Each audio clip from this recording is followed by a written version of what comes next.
So, when we last left off, our adventurers had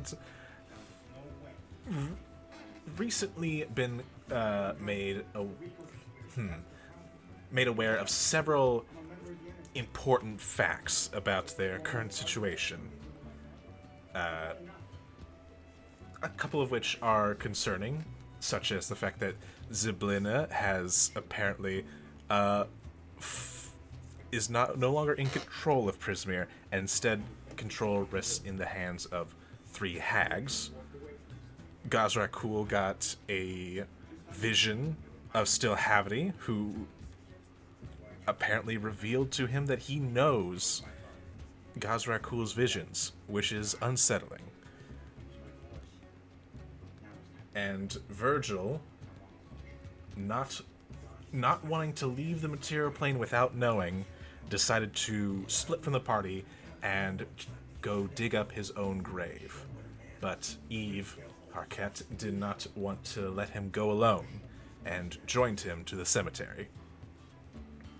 In the cemetery, they began the process of digging up a grave, but were interrupted by a mysterious figure that identified themselves as Cass. A conversation was had where Cass seemed to reveal themselves as a Lord of Dread. Dreadlords being these cursed souls damned by the Raven Queen herself to be in their own little pocket plane for all of eternity.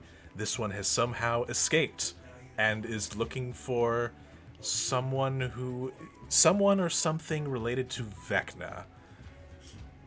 Luckily, Eve was able to keep her cool and not give any information, but they were able to get her interested in Stillhavity. But she also seemed a little crazy, so she attacked the party. Meanwhile, at the same time, at the carnival, where the rest of the party was enjoying a nice show, it was interrupted by a Behir. But luckily, the owners of the carnival had a few tricks up their sleeve and were able to transform Bosch into a giant ape who just ruined the Behir. But in the background, we saw Gazrakul murder a bystander in cold blood for their now cold blood. Seemingly hoping that none would be the wiser, only seen by one, our very own Veritas, witness to the murder. Where that goes, I don't know. I know a lot of things, but that, I don't know.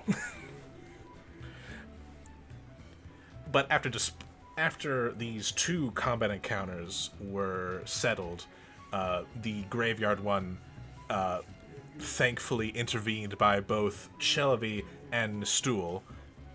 Virgil and Eve were able to make their escape and are making their way as quickly as they can to the Wandering Weasel, the safest place that they know in town. And the party at the carnival were able to impress the owners to get a bit of an audience with Mr. Witch and Mr. Light.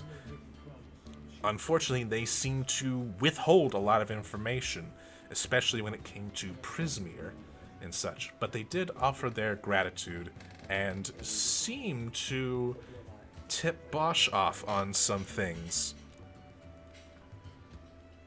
But we now go back to Virgil and Eve.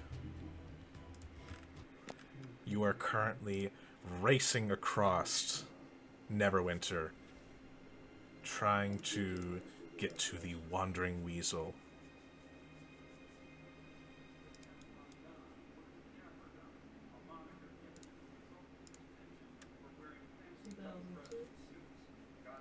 You are able to you kind of sweat for a moment as you kind of glance around and you see the figures that had been assailing you, but they seem to not give you much of a chase as they just kind of disappear into the misty evening, and you are able to get to the place of the Wandering Weasel.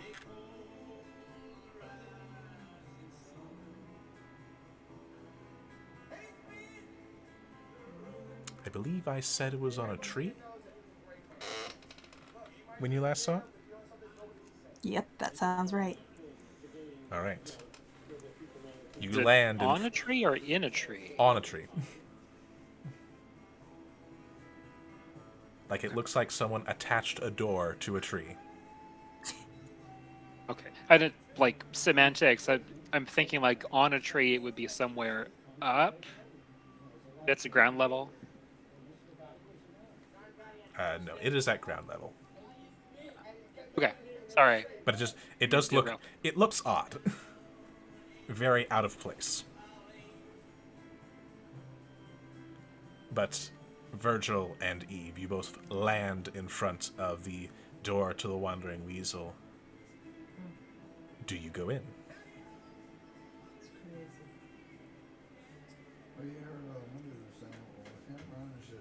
Eve is very pale and is just kind of glancing repeatedly back in the direction that they've come, and is like, "Oh God, they showed up on that roof.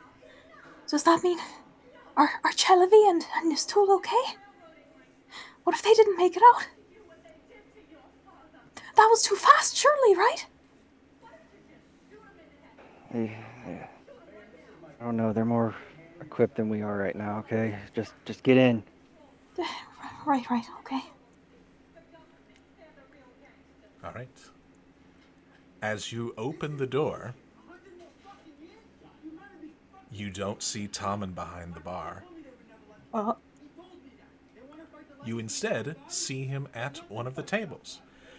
oh, Oh, hello and welcome to the. And he is slapped across the face oh, by a figure sitting with him.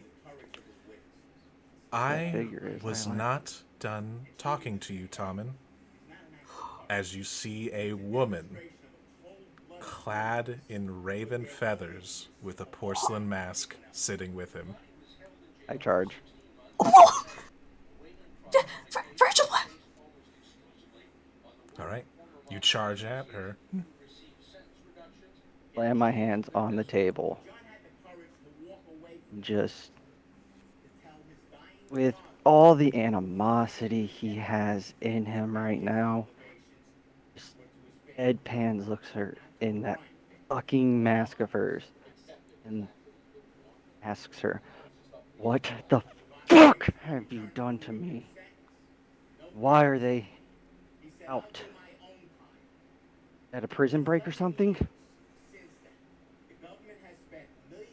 They did escape, yes. But it was not something I did. She kind of turns towards Tommen. Right. I do apologize, Virgil. Oops. I mean, you've been very kind to myself and people I've been traveling with. The fuck do you mean, oops? I. I. Kind of looking over at the Raven Queen, and she's just looking, and she turns to you. Tommen saw fit to intervene and help one of your party members.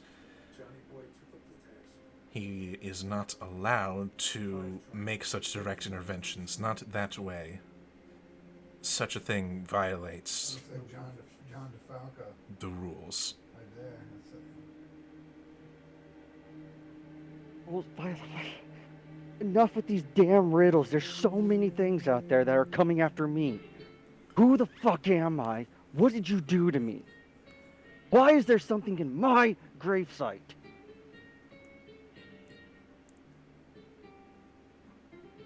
That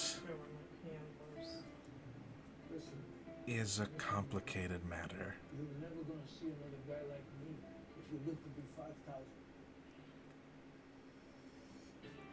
I'm gonna need you to really uncomplicate it because apparently whatever you did to me, she all over me. She was really looking forward to me opening up that casket. Yes, she's a bit, depraved like that. Hence why she was locked up.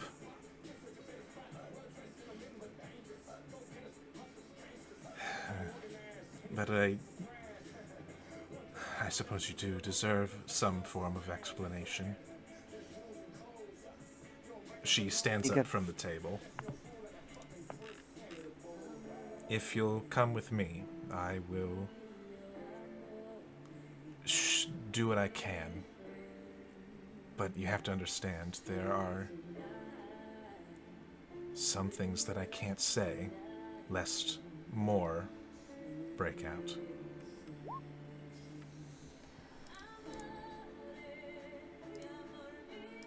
You will follow, but before he does, he turns back to Tom and points at him and just looks at him and goes,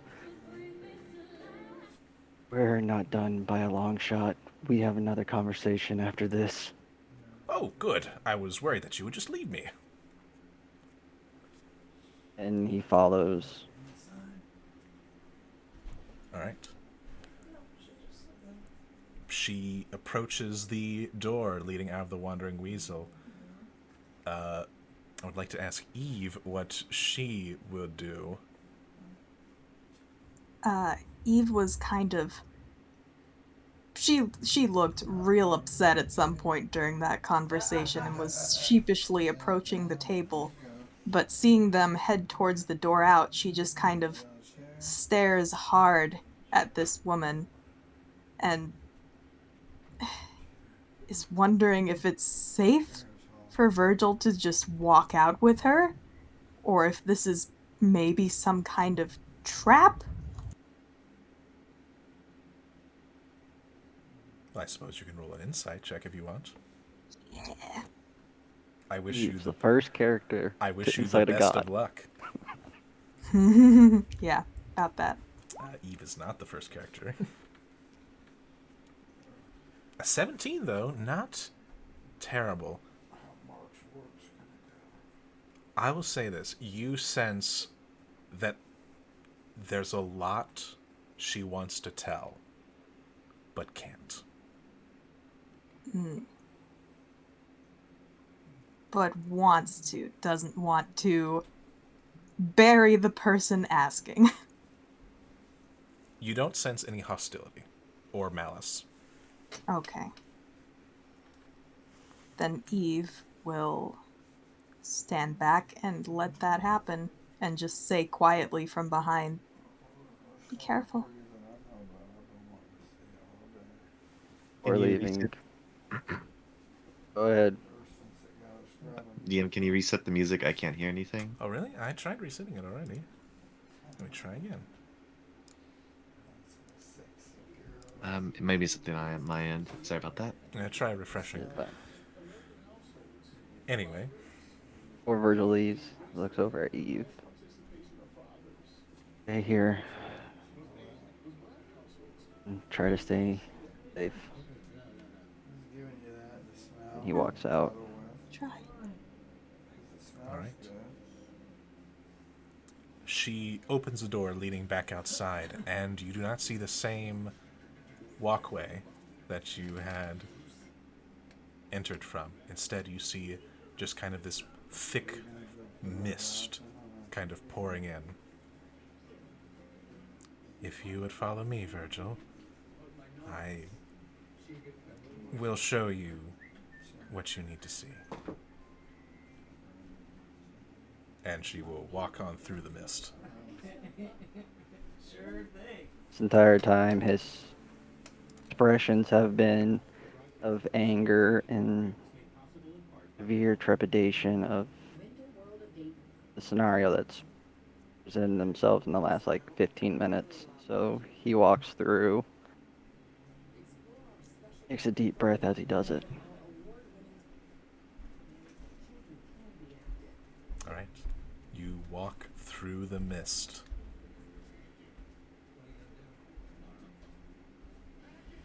And it It is quite foggy for a few steps, but eventually it starts to clear just a bit, and you realize that you are back in the graveyard next to your grave.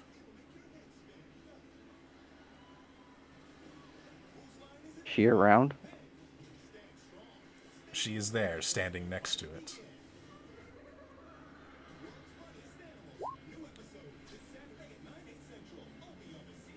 Your Coming friends back. chased them off. There will be no more interruptions.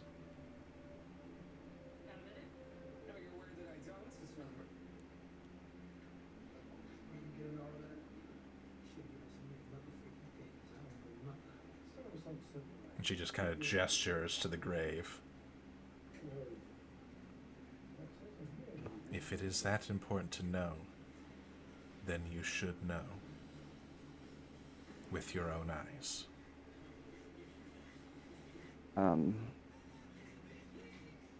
Virgil's going to drop his shield and take out sword, put him near the plaque, about 2 feet away from it, and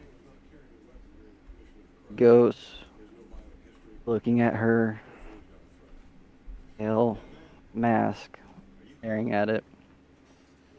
He takes off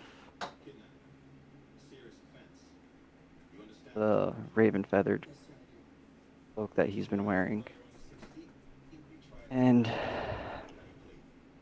holds it and puts it next to the items. He doesn't break eye contact as he does it.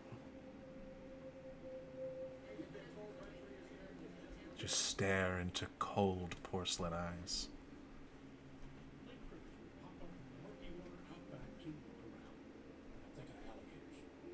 He approaches grave and stares down for a second before entering.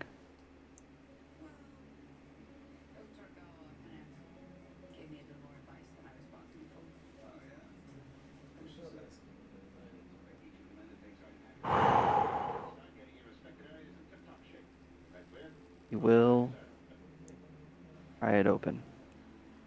As you put your hands on the coffin, she says, "Your final warning, however, some information is hard to accept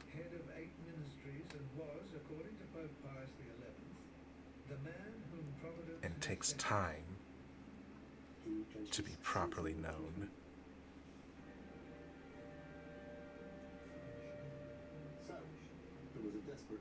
Do you continue to open it? Kind of just walking over his shoulder towards her.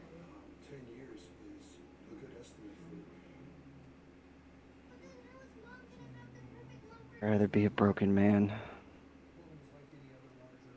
Continue to walk, believing that a monster that's killed countless instead of protected the innocent.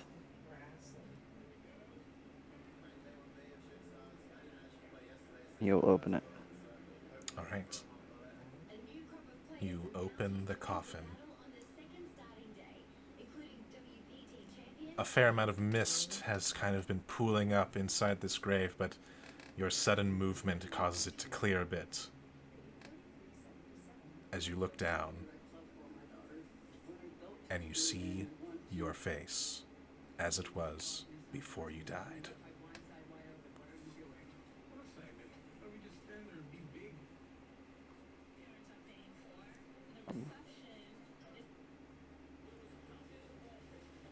His hands start to tremble a little bit into almost an aggressive shake, and he will touch the face, the casket, to see if it's real. Roll a perception check. I suppose investigation if you want to. Either or. Already rolled. If you want to change it, you can. I did say that late. I will let you re-roll investigation if you so want to.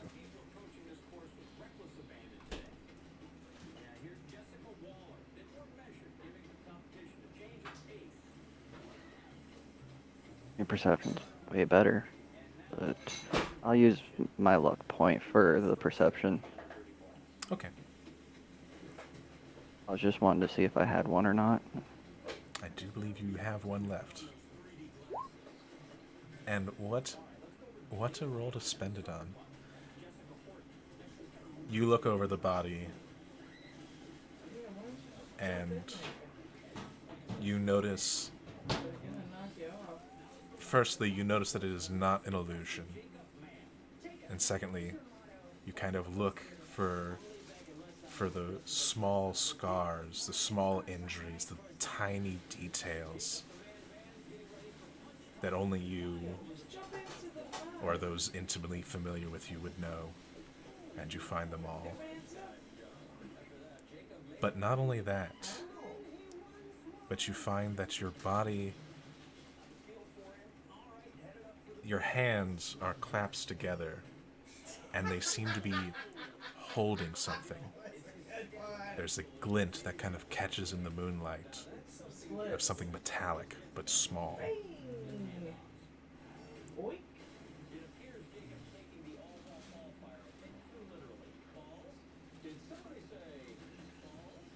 Very nervously, he will take both his hands and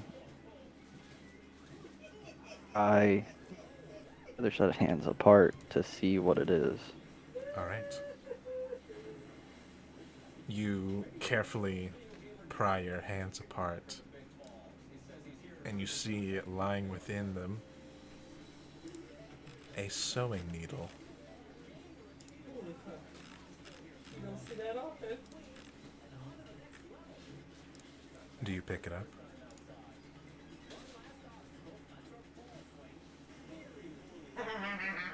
He's currently trying to, understand why that's there. Why would his body, if it is him, be buried with a needle? He looks back up at the porcelain mask, and then looks back at the needle. It's a rugby ball.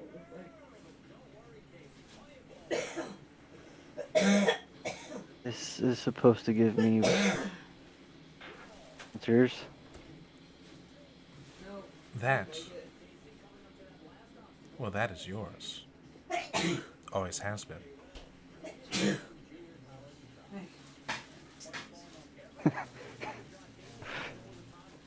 Wasn't much of a seamstress when I was a guard. Sorry. Connection's lost on me.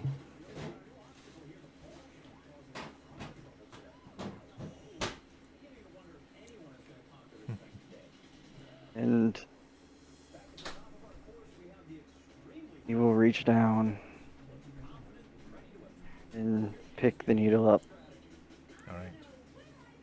As you pick the needle up, letting the natural 20 roll, you notice that there is a silver thread that just kind of glistens a little bit as you move the needle and bring it up to your eye level. It seems to go almost nowhere. And as you notice it, the needle, the sewing needle, kind of bursts into this dark light, very odd,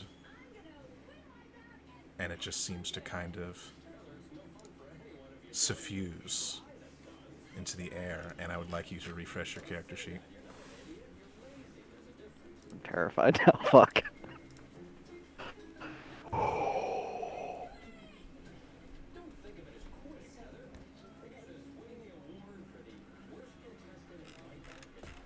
is under features and traits.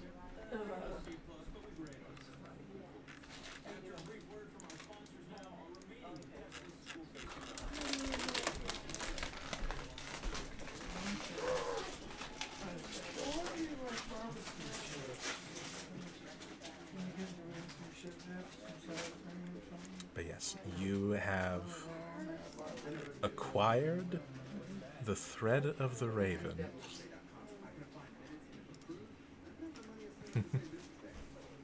Oh, wait a minute. There was something that was on that I wanted.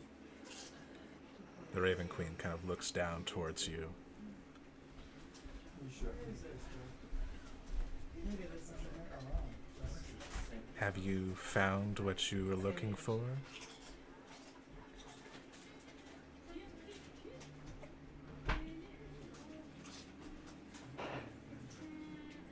You say you can't say things because of some fucking rules, but That's correct. That's not it. It is a quantum. why am I there and yet I'm staring at myself? Why am I standing above my own body? That is an easy question that I can answer. And the answer is quite simple. Virgil Wintersbane, you are not standing above your body.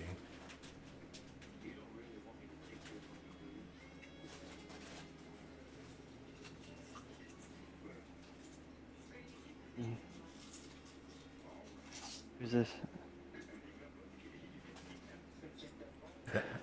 Who is that? Who am I standing above then? Well, that was Virgil Wintersbane.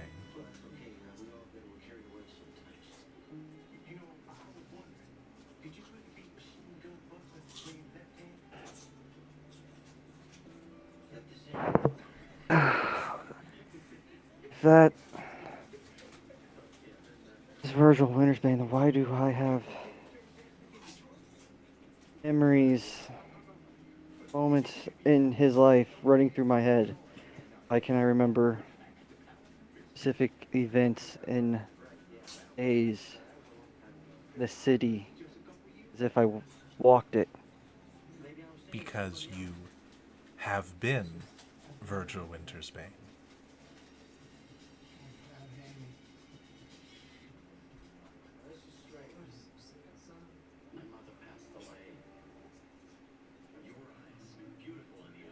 I hope you can answer this next one. Kind of a running joke. My group. That is Virgil's Wintersbane, and I am, or was, him.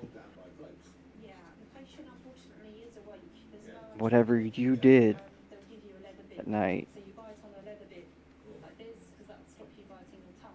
did you somehow put me, Jonathan Kinch's body?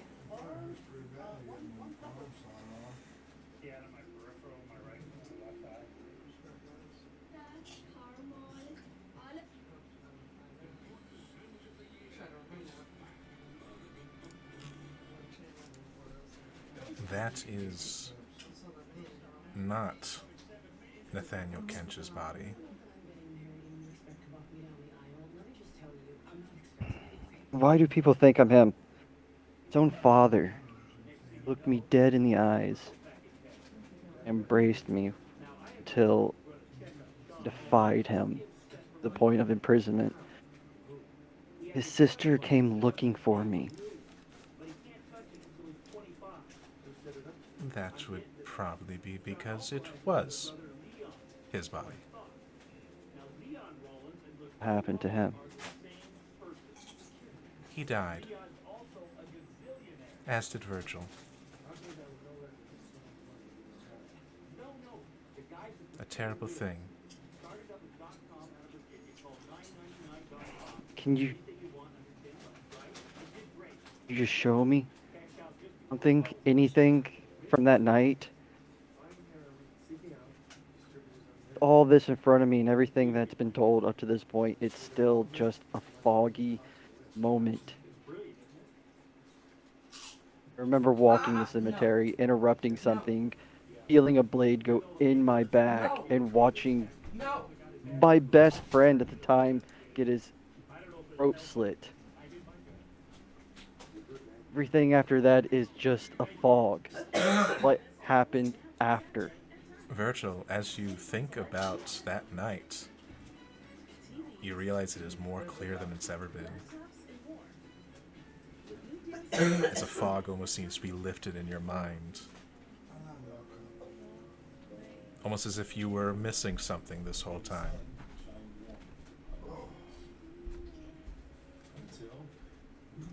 The events on that night do transpire much like you remember. And you can see that your assailant, the one that had run you through, well, it appears to be Nathaniel Kench himself.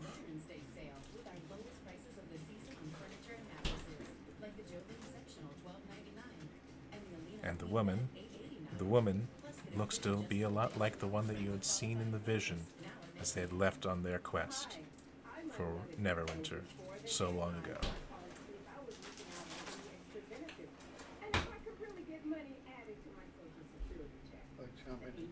But you also remember that as you ran through, you were actually able to turn and drive your own blade into Nathaniel.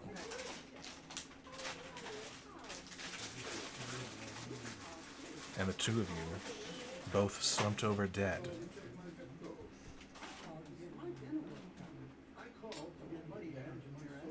You laid there for quite some time, but you did watch as your friend not die from his injuries, instead taken away by that woman.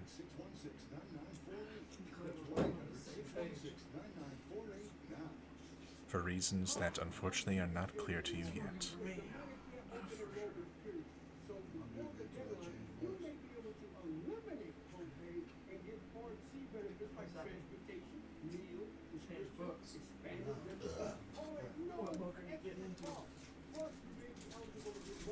Why couldn't you just eat with that when we first met, Pandover? Why?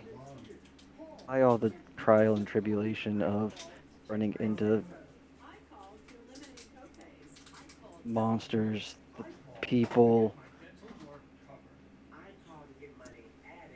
I mean, you showed me the vision of Stillhavity, and I accepted it.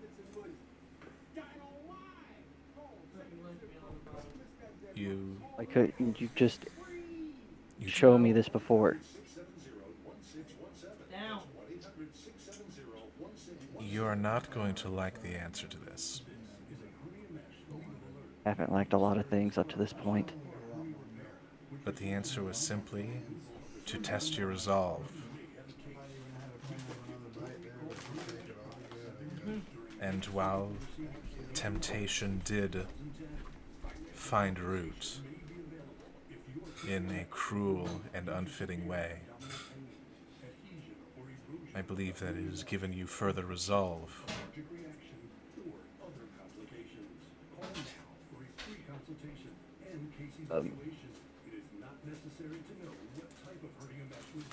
He is going to put hands back together in a clasping manner.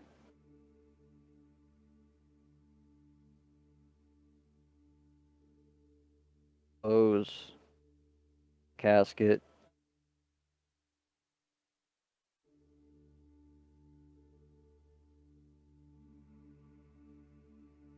And get out of the grave, standing next what he presumes is Raven Queen. And he's just going to continue to stare down at his own grave and tell her, I almost lost myself trying to find these answers. I could feel myself slipping away, getting so close to any answer that I could get, and being pulled away from me. Tried everything I could. Feel my old self, tried helping soul that was just drawn and exiled into a winter tundra. He wouldn't accept it fully. Then I found out he had a daughter. I tried to help her, but this maniacal bitch just earn her favors. I started to feel so helpless, not being able to help anybody. I couldn't help myself. I had to help someone. What are you doing? I couldn't. Are you on the Everybody and everything was steps ahead of me. Coming here was my last resort.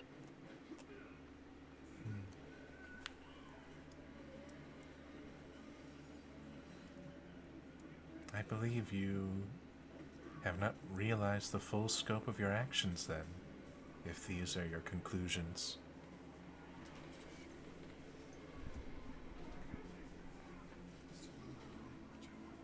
Day in and day out, I'm on this mission you set me on.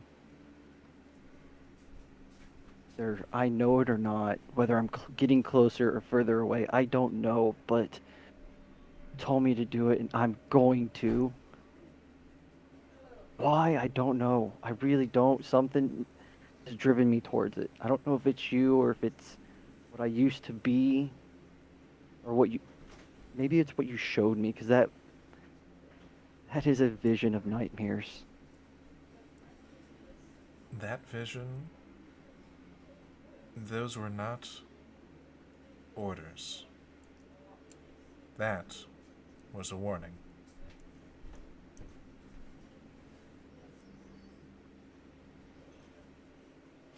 I do not get to choose what happens to those that live.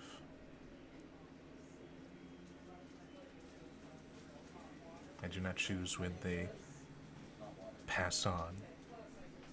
In fact, I can make very little choices. According to Cass, you can choose to meddle with the dead. Maybe. We only in on one? I suppose that's how it would look. You said that you stitched me together. I don't know what she meant by it. I have a pretty good idea now.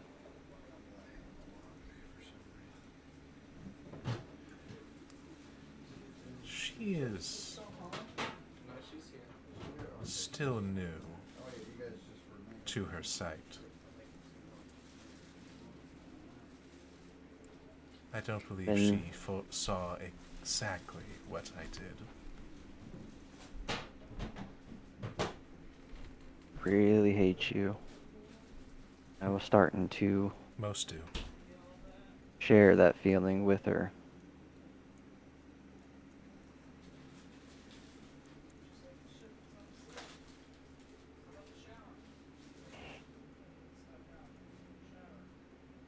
If it wasn't a mission and it was a warning, then why me?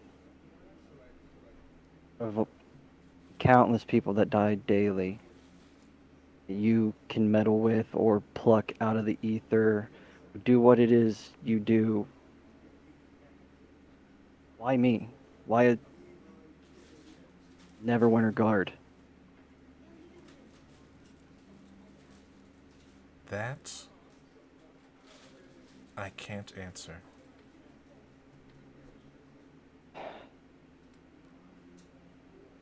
Checking your rolls. Did.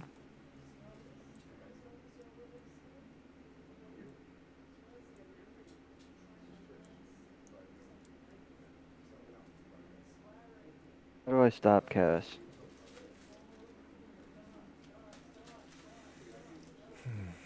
Cass, unfortunately, is new to the equation in more ways than one. I'm afraid I don't know. But I believe an opportunity will present itself, as it normally does. We will all be waiting with bated breath, though, to see if you take it, or if someone else does. But when it comes to Cass, I'm afraid that I can give no good information. You give anything about your sister, Nyx? Seemed Only that she is bound to Cass. Their souls are intertwined. A twisted joke by someone who doesn't exist.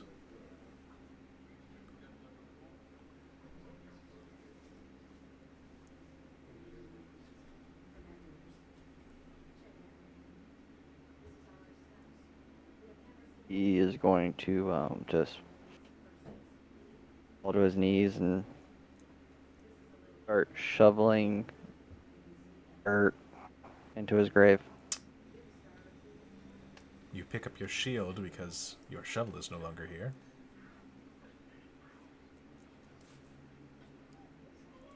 If that is all, then I should be making my leave.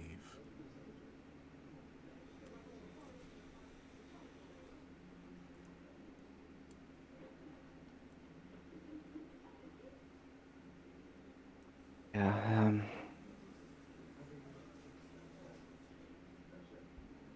thank you.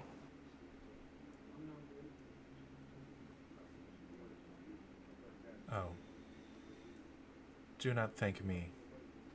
I have done nothing. And she walks into the mist and vanishes within. Come on, Spot. Virgil's just going to Yep, it's time. level out the gravesite. Bedtime. Alright. Make it look like it's obviously been freshly dug, but he's gonna put as much dirt in there as possible. And he's gonna perform rites for the grave. Alright. Eventually, after I'd say about 30 minutes, wander his way back. Well, we'll get to that. Awesome, more visitors. Kind of. Eve, how have you been doing in the Weasel? Oof. Not great. One thing that is painfully obvious to notice, for good or bad, is you notice that the happy music that is normally permeating through the tavern is not present. Oh god, my heart. Is there anyone else in this bar? It is Tommen and Lush. What's Lush doing? Lush appears to be passed out at the bar, Oh. a mug in her hand. Whew. Okay, well that explains how someone was able to get away with slapping the owner. Even if it was a god. Roll a retroactive perception check. Ooh, okay.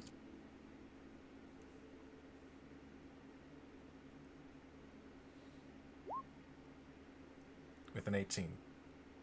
With an 18, you actually noticed her eye open when Virgil slapped down on the table, but because Virgil was focusing on the Raven Queen, he failed to notice the subtle nod, the shake of Tommen's head to Lush, who then went back to resting.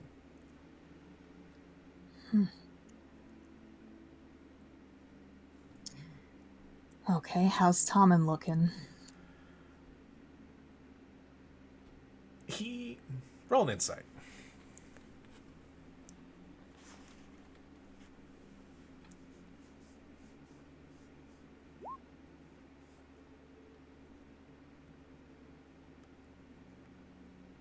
Tommen, he looks to be putting on this face of, just, being happy and seemingly nothing terrible happening at all, but it seems put on.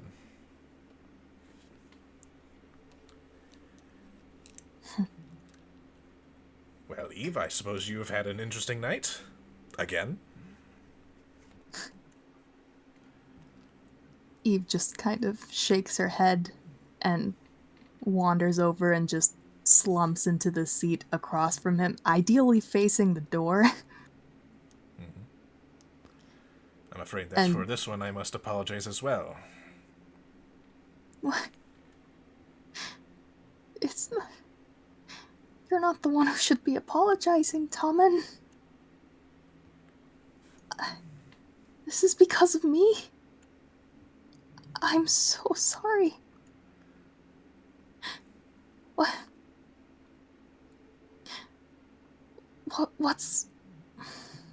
are the consequences of this? Please be honest. Give me a straightforward answer on this one. Well, luckily the Raven Queen was on her A game tonight and was able to shut the way before any more crossed over. In fact, I suspect that if it wasn't Cass or Nyx, that no one would have crossed over. They were almost waiting, from what I've heard.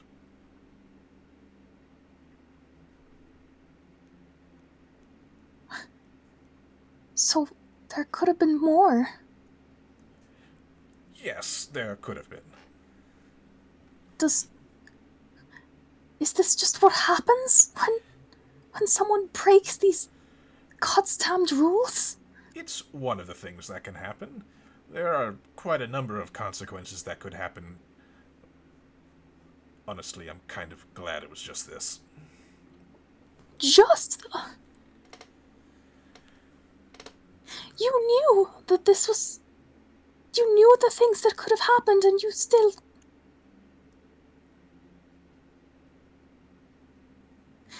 Tommen, why'd you go and do that? Well...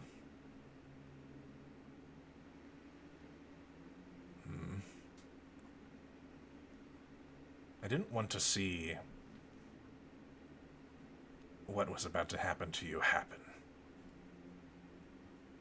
Eve slams her hands down on the table and, screeches her chair back and half shouts at him in exasperation. I'm not important! What is it that everyone fails to understand about that?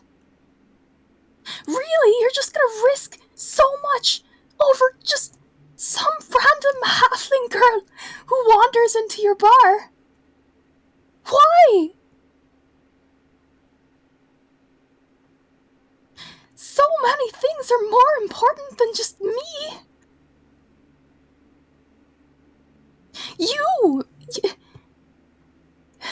This place. People like you have a positive impact on this world everywhere they go. People like them, she points at the door where Virgil walked out. They just bring changes with them for the best. Wherever they go, just by being themselves. It's like you people don't even have to try. Why can't you see how important you are to this place? If it comes down to it, Why can't you understand that you need to prioritize appropriately?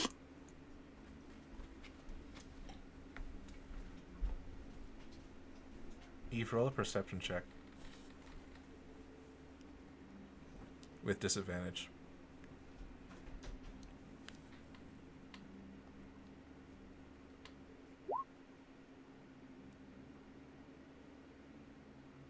Okay. Looking at Tommen, you almost see this kind of like flash of silver in his eyes. And you kind of see him smile a little bit.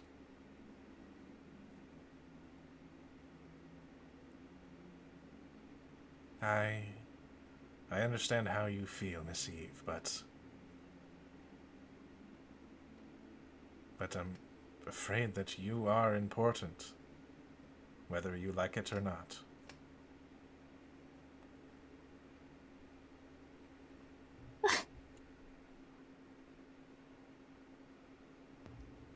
I'm not, though.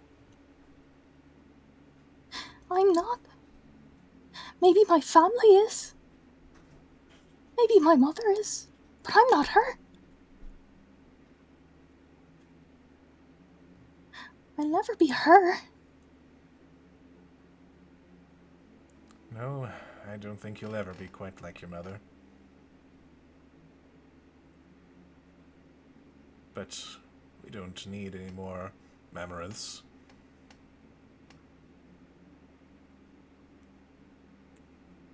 Wait, you know her too, huh? Well, of course, she's come to the bar several times. What?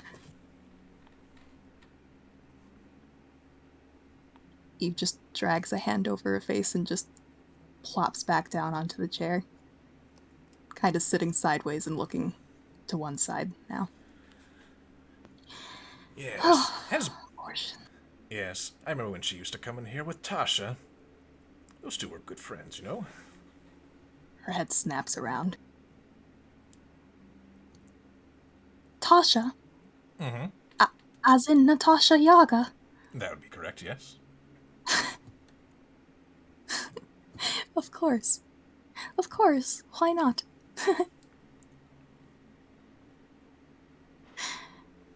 Go figure. It's been a while since I've seen her, though. You don't know what happened to her, do you? That's what we're here to find out, Tommen.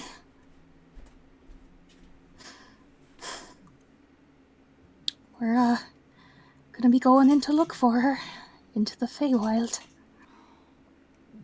Oh, yes, that's right. Is why we were here, isn't it?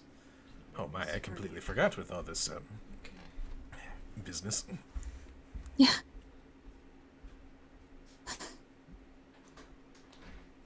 Tommen. Hmm? I know what the general consequences are, or were this time. What about the consequences for you? What's gonna happen to you because of what you did for me? Those consequences will be more of the, legal type. Very boring stuff. More than likely, I will be summoned to Celestia to explain why I did what I did. In fact, I'm actually surprised that Bahamut hasn't come and dragged me away yet. That Bahamut hasn't. Okay, so what are the potential outcomes of such a trial? Well, if I can explain my case, and if anyone should stand up to help me, more than likely my duty will be to clean up my mess. But if no one speaks for me on the council, well then, death or exile, one of those two. More than likely exile, given my relationship with this particular Celestia.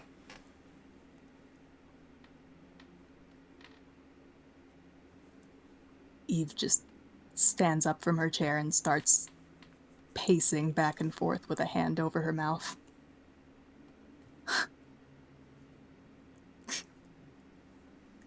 Damn it, Tommen, why?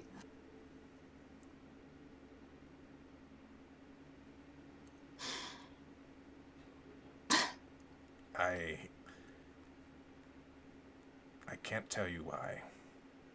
Lest, you know. Would that be another rules violation? Yeah, definitely don't do that then. Right.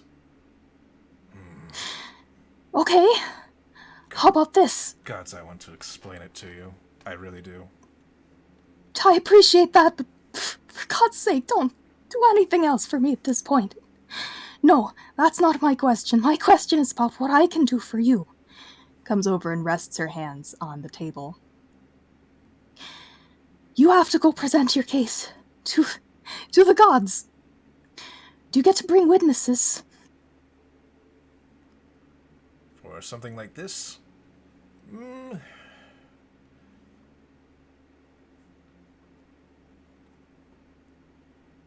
I do not. They'll be called on by the judge. They'll be called on. Yes.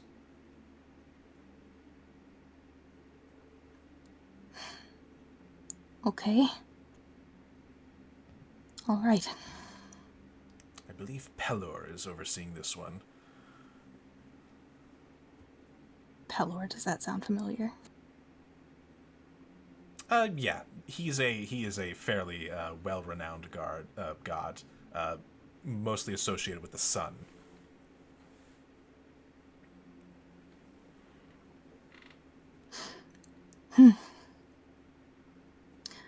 Okay. Very righteous fellow. Very by the book. I think I've got good odds. By the book, huh? Sure wish I knew what the book said. No, I don't. That's what got us all into this mess in the first place, isn't it? What would happen if you did? That would be weird, wouldn't it? If what? Well, he kind of thinks for a moment. Yeah, I think I can tell you that. Are you sure? I'm pretty sure.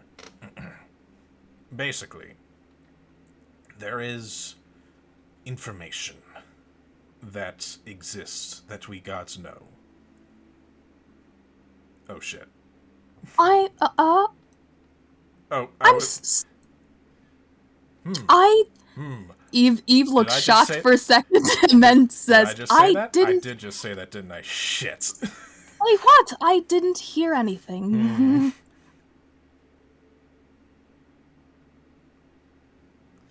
Well, that's just going to be another thing on there.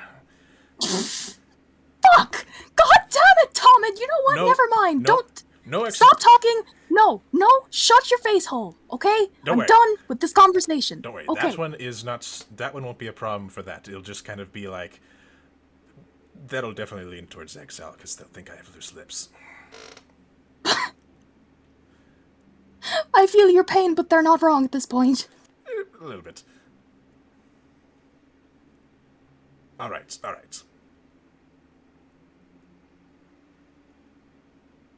Anyway, like I was saying, there are things that we know that can happen and maybe happen, but also not happen. But we can't tell them to any that would be affected by it, lest it affect the outcome. Like self-fulfilling prophecies. Sometimes.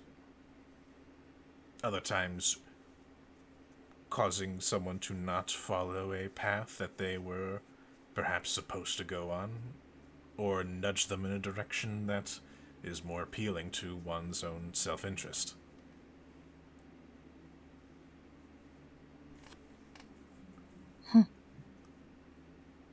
And the reason for these rules is on account of of a deal that was made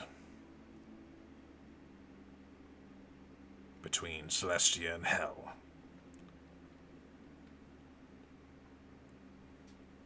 A way to bind the material plane in such a way that it would protect it from outside forces that wished it harm. You know, like the Abyss. Or some things that lurk in the Shadowfell. Or the Plains of Dread. Exactly. There are many things out there that simply wish to cause destruction and chaos for all that live. And the rules, one anchored in heaven and one anchored in hell, protect the material plane. Obviously not perfect, as things do tend to slip through, but it protects it from large-scale things like a full-on outpouring of the Abyss, or Illithid able to freely wander about, coming in and out of the Far Realm as they please. That would be bad. So what you're telling me is, every time someone breaks one of these rules, It weakens then... the contract. Huh. Oh, good.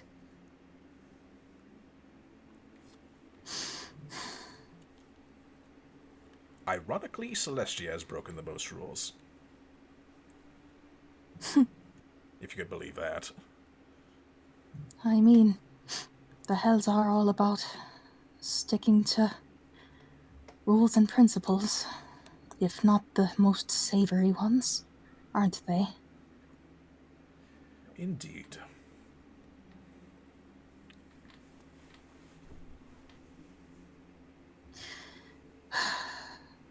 Well, as much as a believer I am in no knowledge being forbidden, although who knows if I'm a believer in that anymore at this point. I do apologize for that.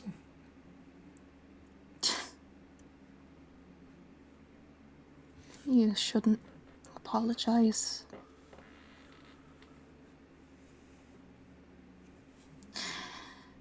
Is there anything I can do to help make this right at all? This wasn't my fault. No, it was not your fault. That's very kind of you, Tommen, but the fact remains that if I hadn't brought that book with me and wanted so badly... Excuse me. If I hadn't wanted so badly just a little more knowledge, just a little more ability to help the people around me, instead of being a burden, that stunt that you pulled would never have been necessary. That happened because there was a weak point, and it was me, and it was exploited. Surely there has to be something I can do. I know these matters are far, far over my head, but anything. Even if there's a great cost associated, please, just anything.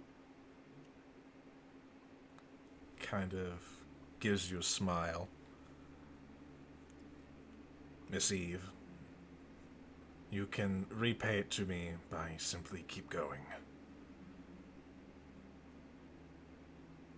The path you are on will lead you to your destiny, as corny as that sounds.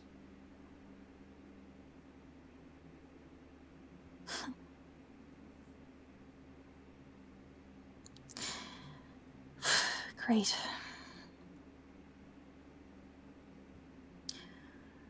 Well, at the very least, I won't be making mistakes like that again.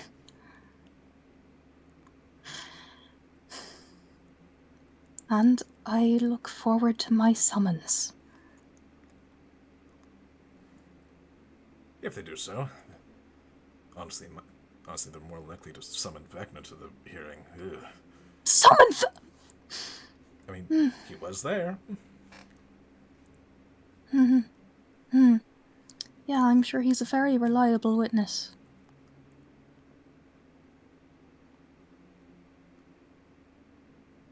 Eh.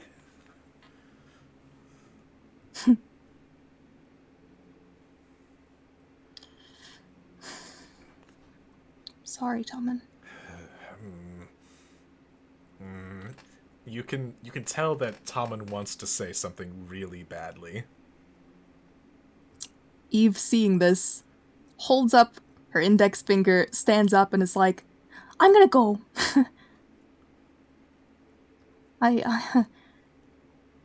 I should go. All right.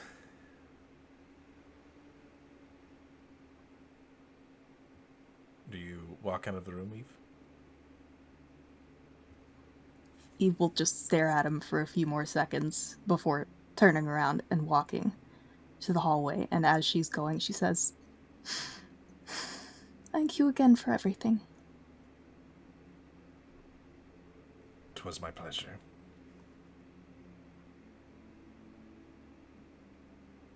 ooh, I really don't like that use of the past tense. Eve goes to her room. All right. You go to your room and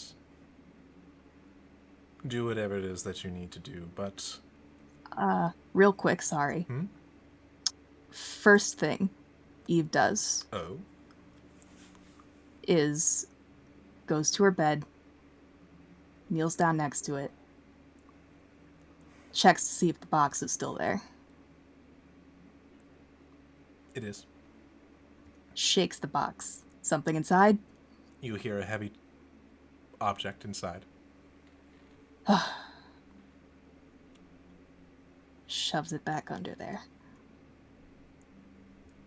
Okay, I'm good. All right. As you check the source of your worries, Eve, we cut back to Tommen in the bar area.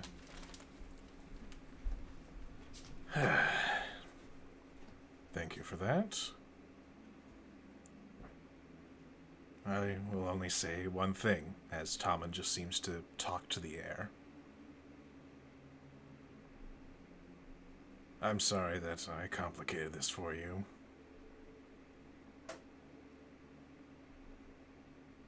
I don't think this will be the end of me, personally, although that's kind of up to higher powers.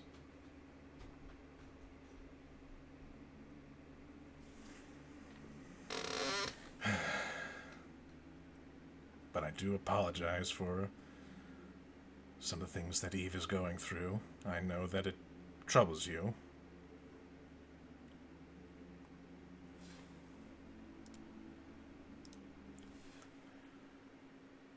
But I have faith that she'll pull through, Cassandra.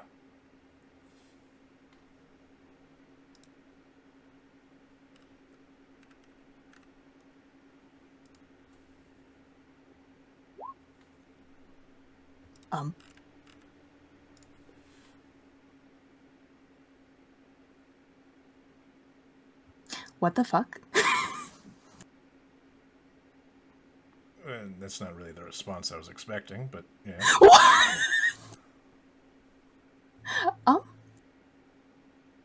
Oh.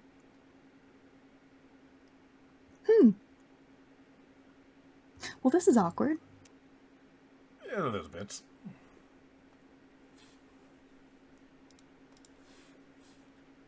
You have more faith than I do.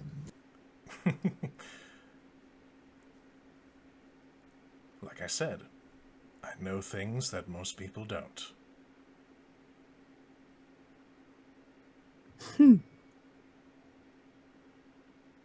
Anyway, I think that you all need to find out what's happening in the carnival. Right, Max? Yeah.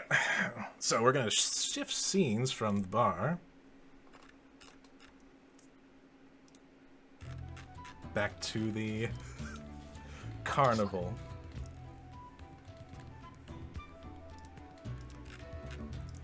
So, Bosch, Veritas, and Gazrakul.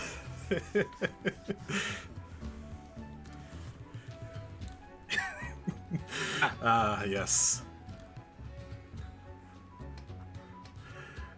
You stand in front of the big top, having just recently exited it from your encounters with Mr. Light, with Mr. Witch and Mr. Light. and Bosch, you have recently discovered that Tia has gone off to do something. So, I'll ask, what do the three of you plan on doing? Well, we were trying to find the others because couldn't contact them and they disappeared on us. Alright. Then, how would you like to conduct such a search? Where do you think they are? Bosch?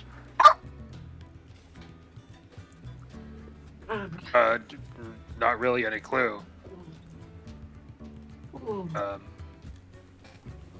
I'm trying to remember how we left things off. I know Gazrakul did his whole spell thing, which was woe both ways.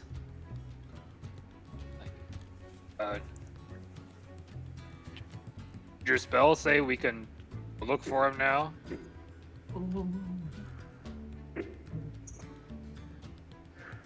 Well, the results came up woe for leaving the big top, but I believe that was an indication of the events that were to take place. The circumstances have changed, but we can cast them again if you would like to. Sit with us for a good 10 minutes while we consult the bones. Veritas is fine. Veritas will move. Veritas,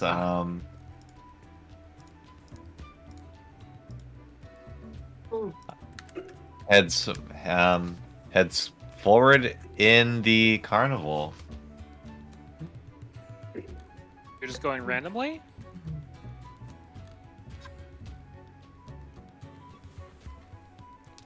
Turning back to Bosch.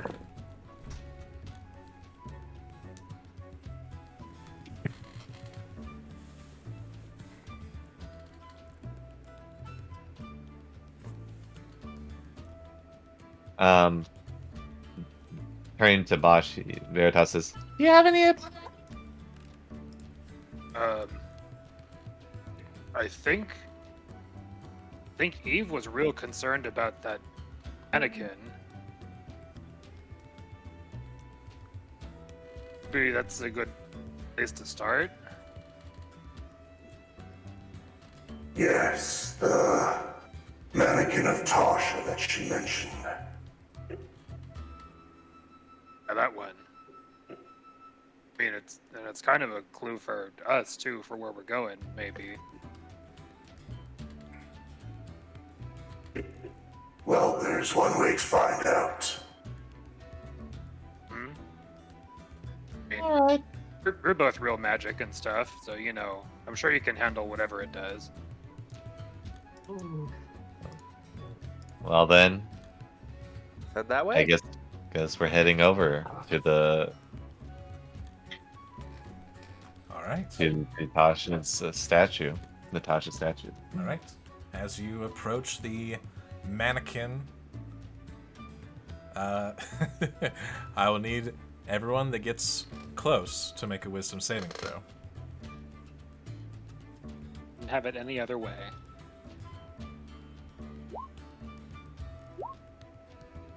Ha! We're all screwed. Oh my goodness.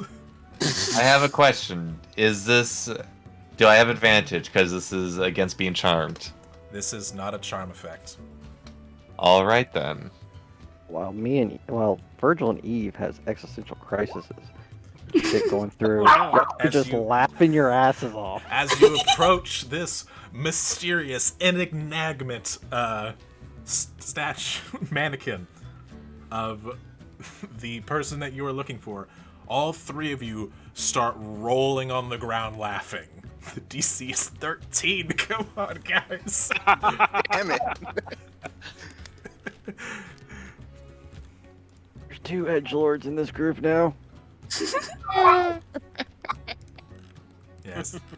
All three of you rolling around on the ground. I will say instead of making you roll a bunch more wisdom saving throws, I'll just say that Bosch, you're able to snap out of it first, followed shortly by Gazrakul. Veritas, you're laughing for the full minute. Yes. Oh, fuck. I'd like to point out that GRK's laugh is 3 of them just wheezing. Oh, 3 sets of just wheezing. That's gonna scare some children. oh, I love it. Okay, Throat. that was weird.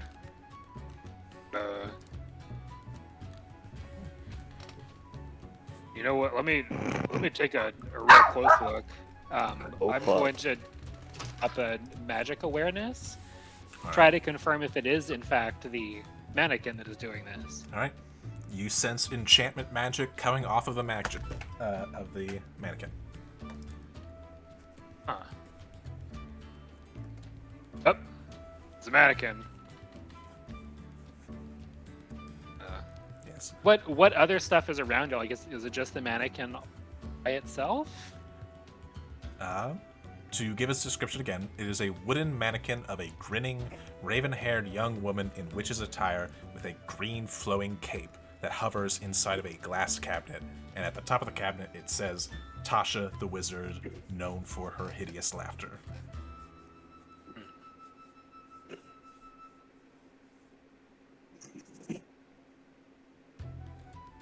I would also like you to make an investigation check.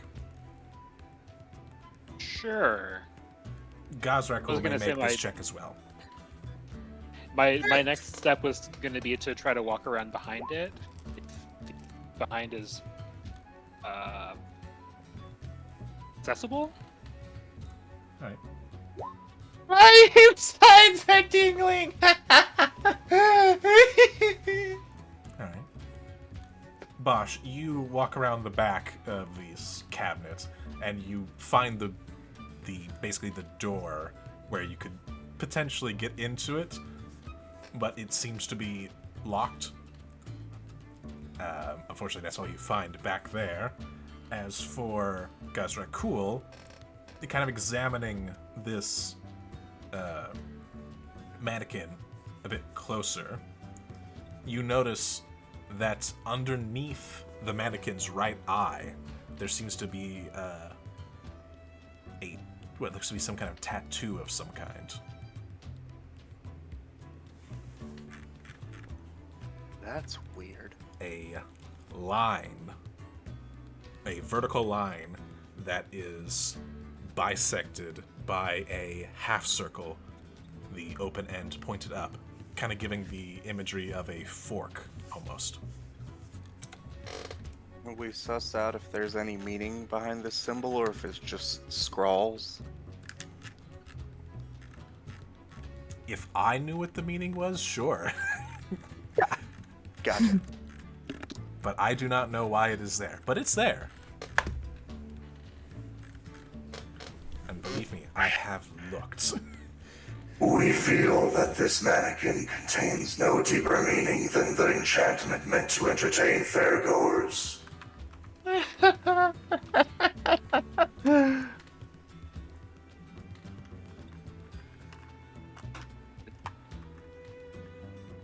Has the mannequin at all like attracted a crowd? Or are there people who are in on the joke now and are watching people who are forced to laugh? Go ahead and roll a perception check. Okay.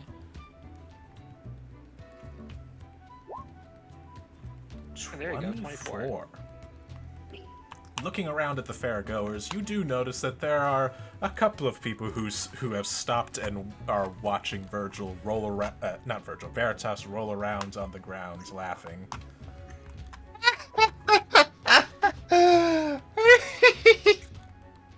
But you also notice, kind of off in the distance, a woman dressed in silver almost. Very familiar looking. Kind of walking off towards towards this area over here, near the bubble pop teapots, but not quite.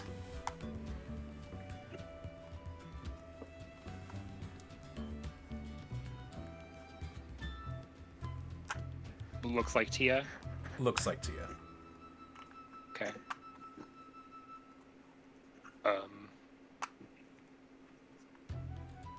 You know what? I'm gonna respect her privacy. She asked me not to go find her, I believe.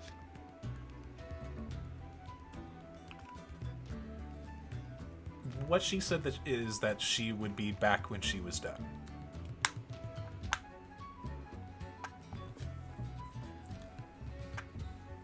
Can mean a lot of things. Can mean a lot of things. Yeah.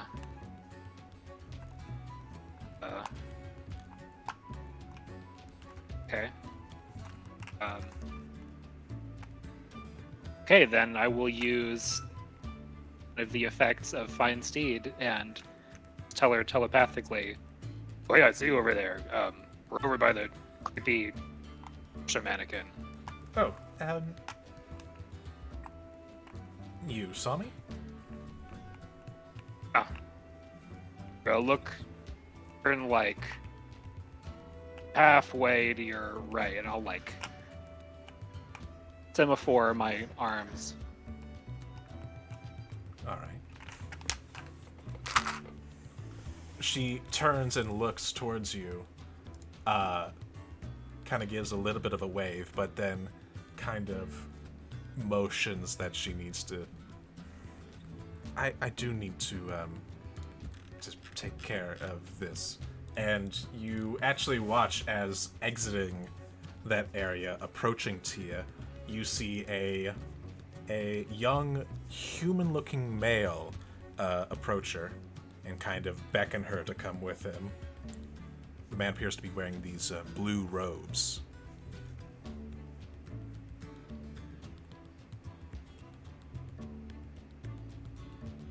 Okay. Gray, be around when you're all set. Of course. Do you also have a fashionable goatee? He does not. Okay. In fact, he is quite baby-faced. Alright, he's not the man I'm looking for. All good.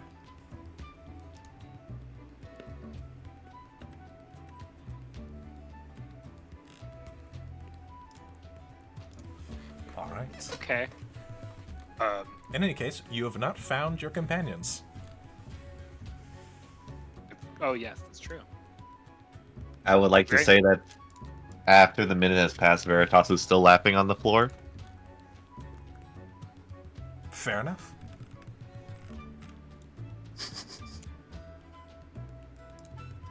I guess it got him pretty good.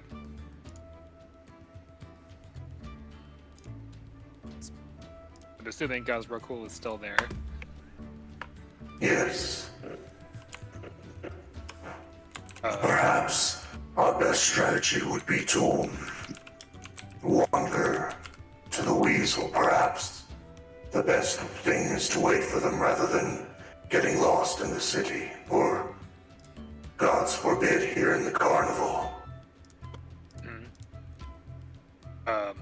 One idea, it's kind of on the way back. Why don't we check out this property? I think Very well. Virgil said there were some kids there, right? I mean, maybe they found... Guess that doesn't make a lot of sense, but it's on the way. As you wish. We will simply accompany. All good, buddy?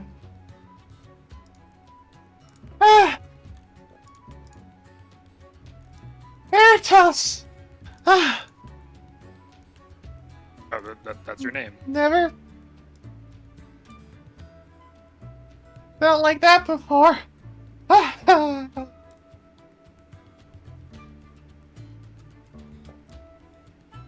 Cool.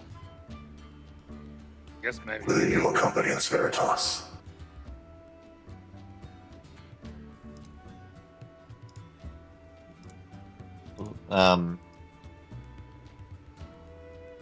Looking over. What? What? Where? Well, we were gonna check out the lost property place, and then head over to the Weasel, see if Tommen knows what's going on.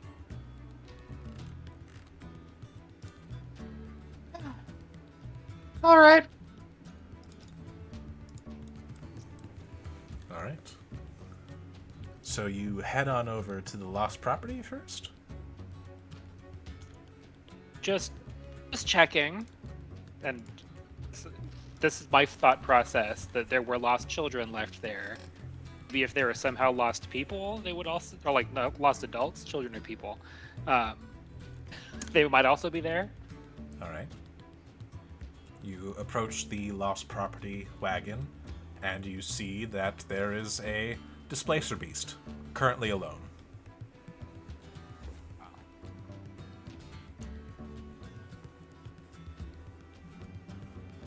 Look around. Virgil said that the displacer beast talks, didn't he? He did? Think? I do believe Virgil mentioned it. Okay. If Yeah, not, I'll to, look if not up to you, then to Gazrakul for sure. Yeah, I was here earlier. Hey, we're just checking in, looking for a couple of our friends, but look like they ended up here.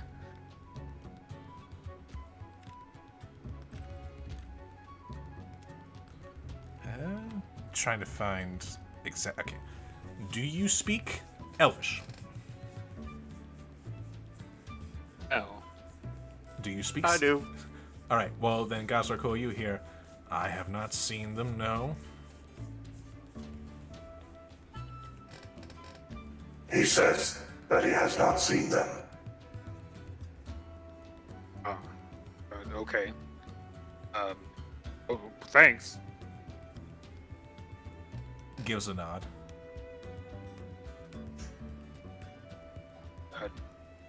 We're done here. Have a good carnival. Right. All right. So, leaving the lost property and heading towards the Wandering Weasel, then?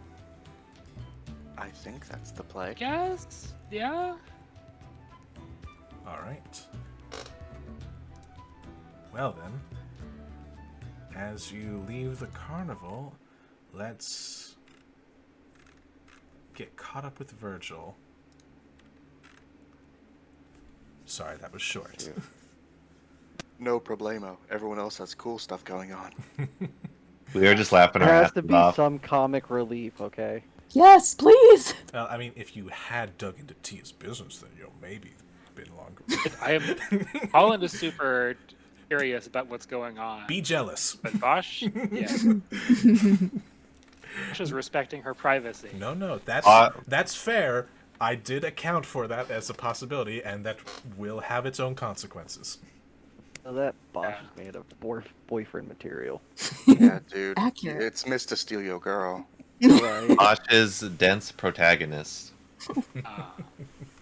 But yes. but he's lovable nonetheless. Yes. But anyway, Virgil, as you are digging through your, covering up your grave, or his grave, or whoever's grave it is, it's a little confusing now. Oh yeah, he's completely mind fucked right now. You kind of notice that the mist kind of seems to dissipate a little bit, kind of clearing away. And I'd like you to make a perception check. Who? To a fight, knowing you guys.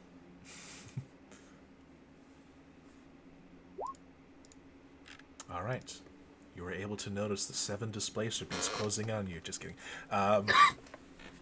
You hear voices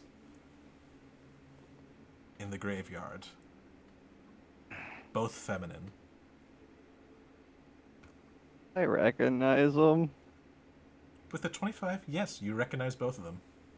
Fuck. Is it Kaz and Nyx? No. Oh, thank God. That's still not good, though. No. It sounds like Nistul and Chelavi. What are they still doing here? Apparently having a conversation. You're too far away to hear exactly what they're saying, but you do detect some inflections of there does seem to be some emotional outbursts that seem to be coming mostly from Chelavi. Well, probably press my cloak and pick up my shield and sword. Get all my things together, and gonna take the. If he takes the needle and like kind of puts a little pressure to it, is there any into this needle? No, you don't have the needle. The needle kind of Oh yeah, but burst bursted, into yeah. light. Okay. But do you think about the needle? I mean, that is predominantly on the front of his mind. Wondering why a needle? Then like stitching him together, haha, kind of slightly connecting dots and stuff. It's not like he's not focusing on that.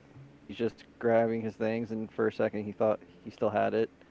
Then, as you go to grab it, you grab it.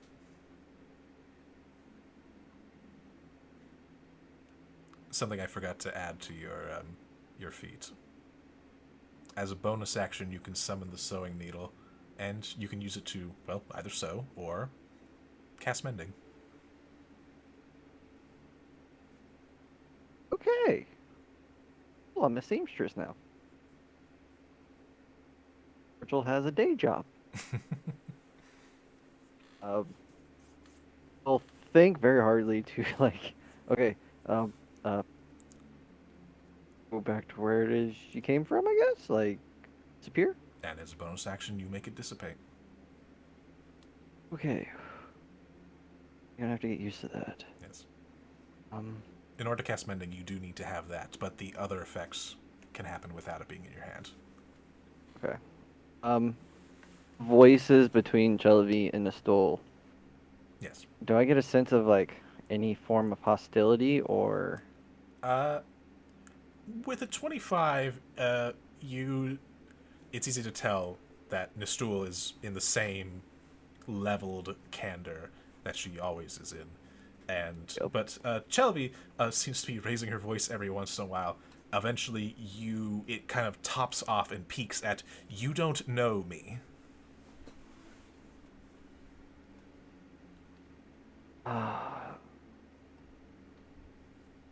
He's up to roll tricks. I'll creepily walk around to see if I can see anything happen before making my presence known. Well, that would require a stealth check. I figured you'd say that. Oh yeah. I like to stealth. Well, roll a stealth check. Fuck you. All right, but with the 20, you are able to kind of sneak up a little bit very effectively. Although I guess I should roll perception checks for them. Okay. Feel like Virgil, get the fuck out right now. Like, okay. All right. Yes, Mom. Sorry.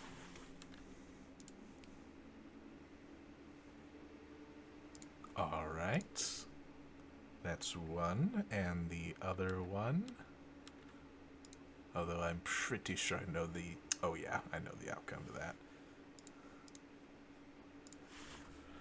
Alright.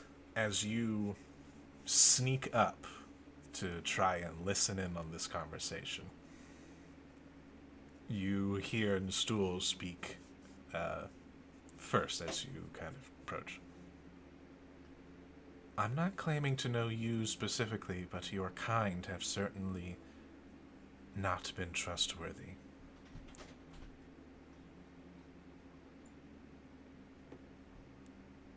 But, that being said, the rest of them seem to trust Veritas, and to some extent you.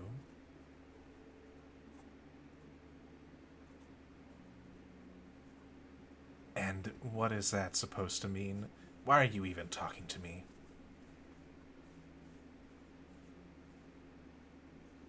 Well, I simply want to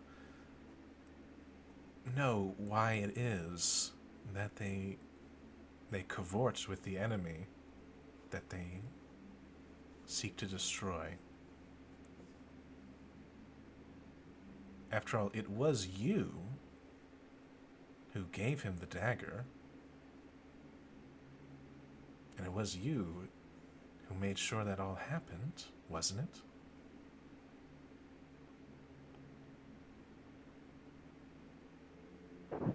Just trying to understand where you stand. As I'm certain others would like to as well.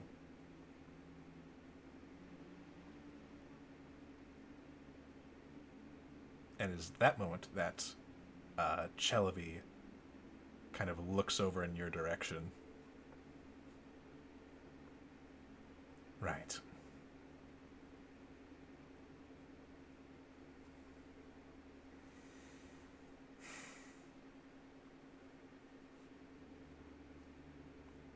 Please continue to have this thrilling conversation. No, I think we're just about done. In any case, I really should get going. This detour is quite delaying, honestly.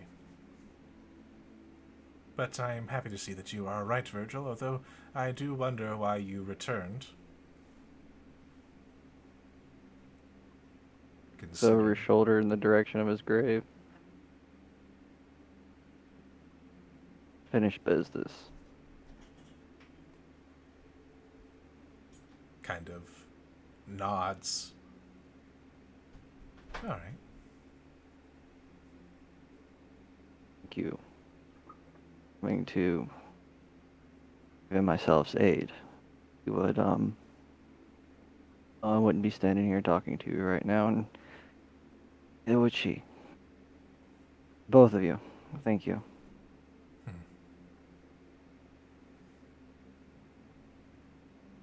The thanks is appreciated, but to be perfectly honest, I did not come here to rescue you. I was investigating those two particular entities, as their entrance really was really put a tear on things. Yes, someone said that they are new problems. Great. Don't know quite the solution yet, but time one may present itself, or we may figure solution out.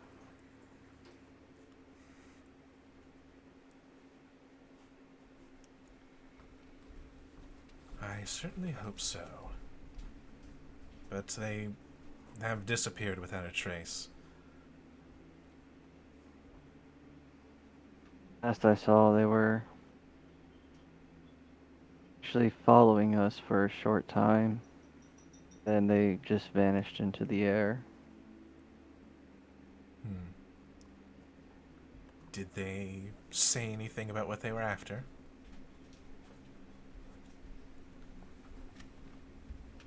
Well, one without the sword Tells herself Cass.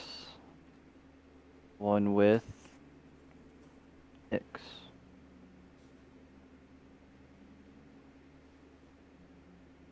And she just is looking for her next meal, I guess. Claims to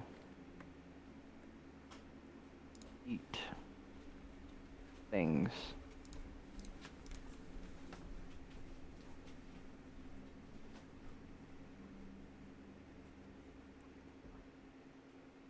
Quite unsettling.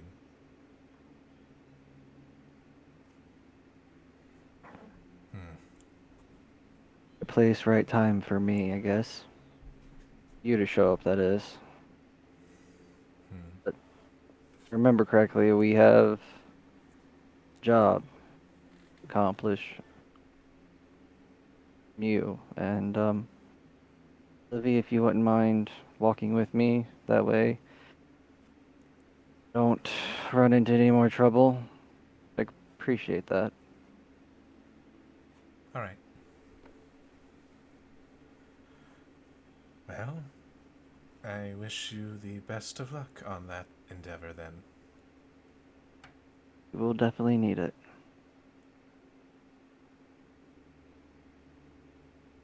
Well, I'm sure that she will appreciate being appreciated. And the stool will start walking away.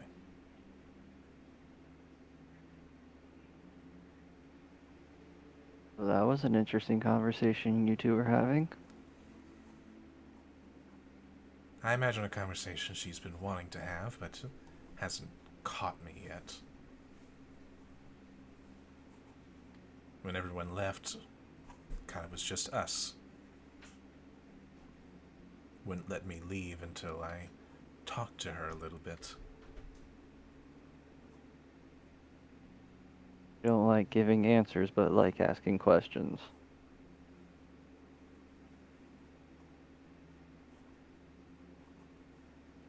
Same can be said about her.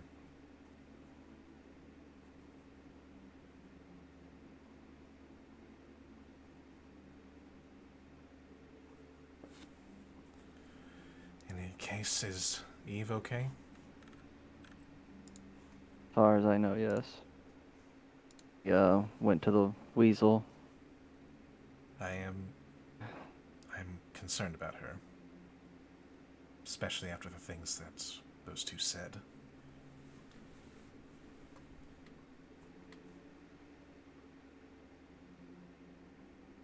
Didn't it still mean by your kind is not very trustworthy?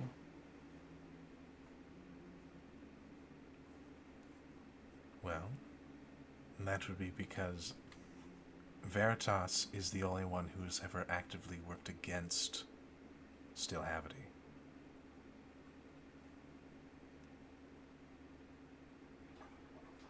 He's a martyr.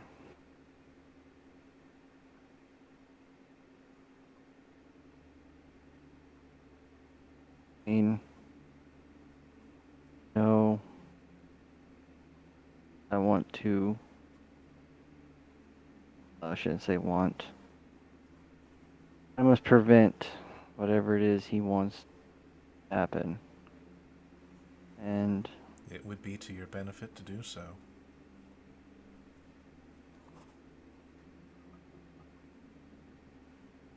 trust Veritas. He's helped me many times. And you've helped him. I can tell from the way he looks up to you. There's also another reason why he looks up to me. I told you that. No, after everything that's happened, a very short time I've come back here.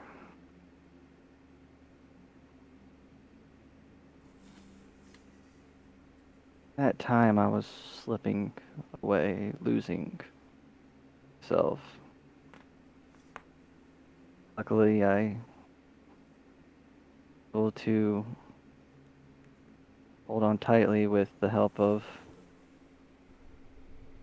friends and there's on the board.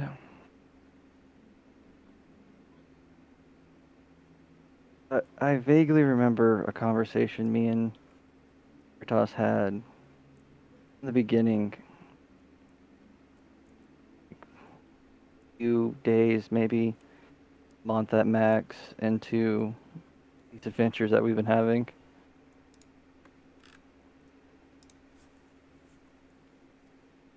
Long story short of it is, I told him he can be whatever he wants.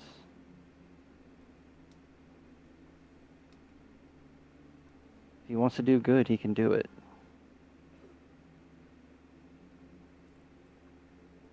Most of the time, he just wanted to eat, so we just got him food, but he was inquisitive, constantly asking me questions. And I answered the best I could. I told him if he chose it, he could be somebody, not just a weapon. I think he took that quite literal, since now he is walking around.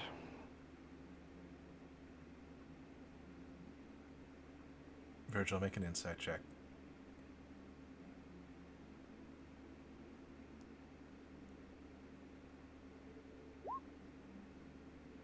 D2? At the mention of these words you're saying about giving Veritas choice and saying that they can be whatever they want, you see tears welling up in Chelovy's eyes.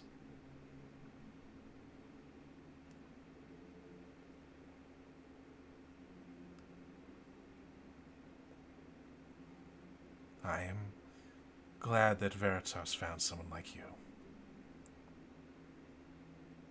You've done more for my people than anyone ever has.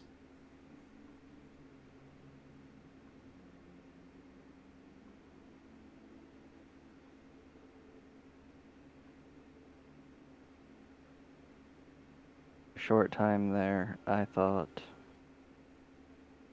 I was a monster. Thought I belonged to a family of monsters that enslave and feed innocence. And I had my eyes open. The help, dear friend.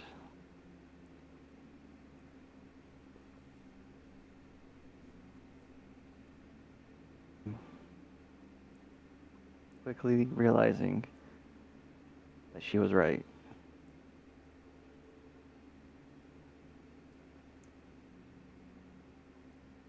If I choose not to be the monster, then I'm not.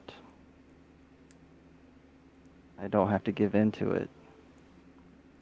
I can defy it. And that goes for Veritas and yourself, Chelovy. Veritas doesn't have to be the only one to defy Stillhavity.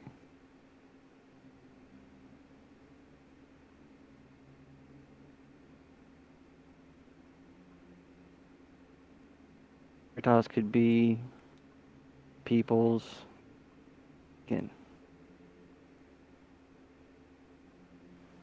Don't have to be just mere weapons that people like myself or others wield for within destruction. And Veritas, Father, you created life.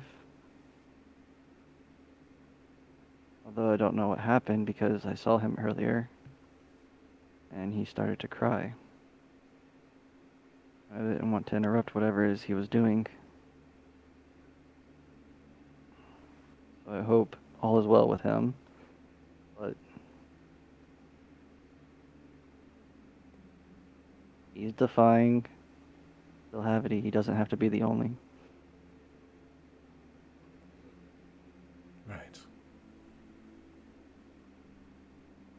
Food for thought. Not gonna be an easy path if you take it. It's me, I know. But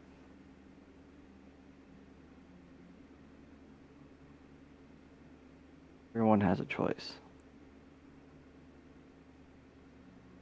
And if it doesn't look like they do, down somewhere, who's to go against?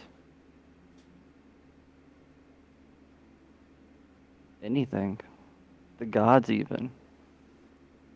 I mean, I'm no fan of them, to be honest. Too many rules and regulations, because they just keep throwing that at your face. But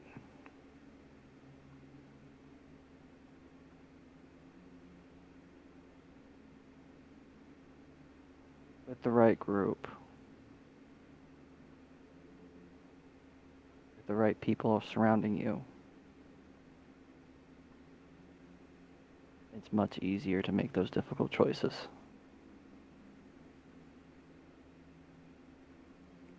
I've noticed.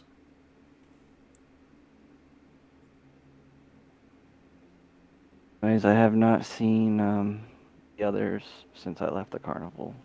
Probably worried. I don't think the show lasts this long. Yes, we should return to the rest of them. At the very least, to inform them of what has happened with the two of them.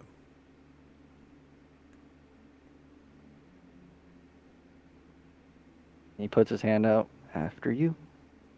After all, you're the younger one here. Right. And the two of you leave the cemetery, heading back to the Weasel.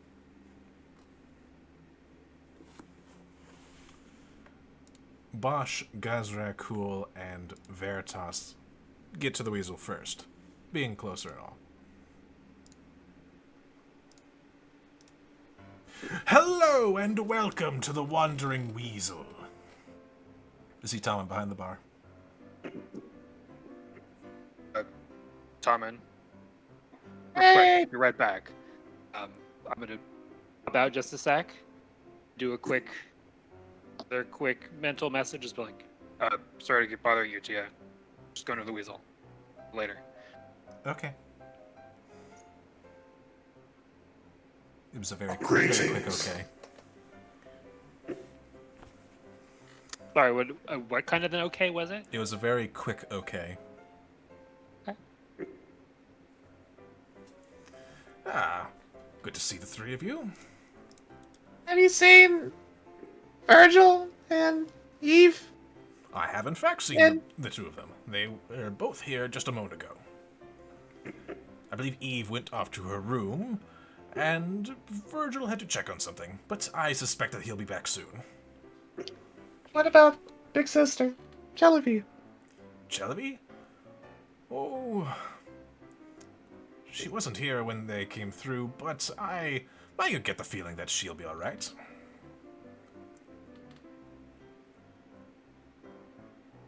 Okay. Yeah, I'm just.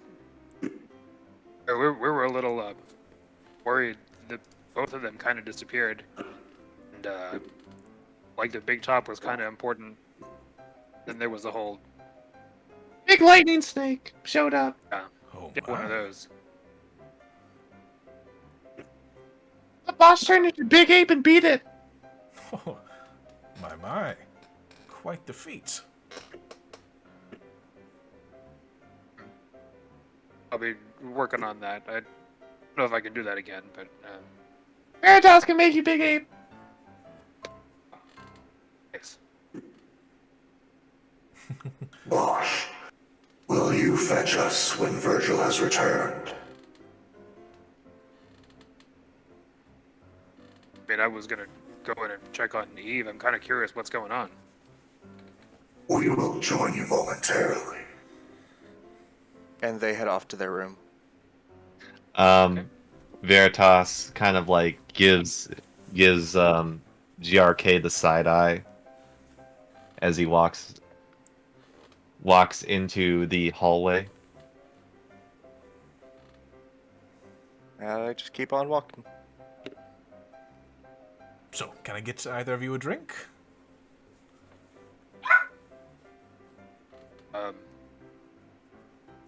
I was actually kind of worried about what's going on with him, so I kind of wanted to just talk to you for a sec. Thanks, though. Okay. I think Veritas would also go with Bosch because he wouldn't know exactly when Virgil and Chelavi are coming back. Mm-hmm. Oh, okay. Well, Eve went off to her room, so you'll find her down here. And I'll just be here. Thanks. So, You're doing all right? Sound kind of... had a lot on my mind recently. Lots of things happening, but I'm alright. I mean, like I said, I was just kind of concerned about them, but if you want to talk about stuff, then I can back after we're Oh settled. no, it's fine. After all, they are your friends, and they could use some words of encouragement.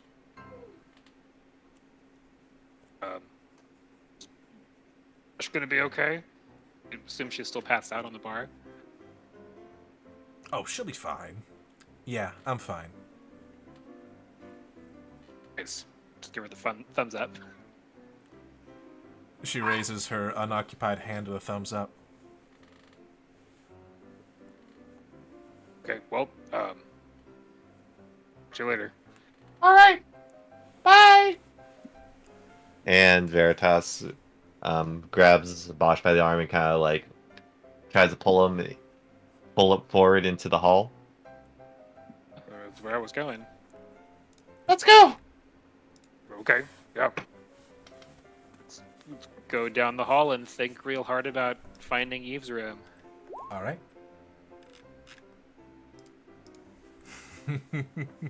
Whenever it's convenient. Ah, yes. Olivia, to assume that Identify will tell you everything about it. Do tell. Well, with Identify, the ring is magical. It does not seem to have anything... There's no harmful spells on it.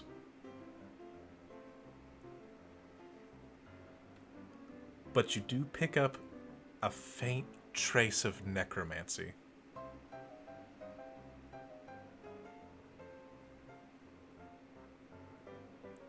But it seems to be trying to conceal itself from you. Can I dig deeper? Roll an intelligence check. Just flat intel? Flat intel. This is a test of your arcane might. Ring of soul stealing. That's not terrible, but it's... You are actually able to identify the spell.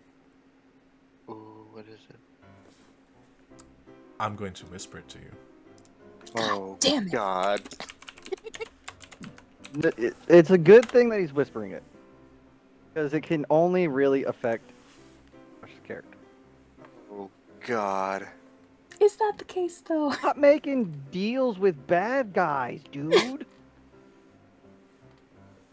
It's a deal we'll make. You stop making deals with bad guys, I'll stop making characters that run into the firehouses. You also sense that spell is meant to activate on someone specifically. But you cannot identify who. Fuck. Fucked. But I can tell it's probably not... It might not be for me. He said it wouldn't hurt me. True. But does that spell really hurt you?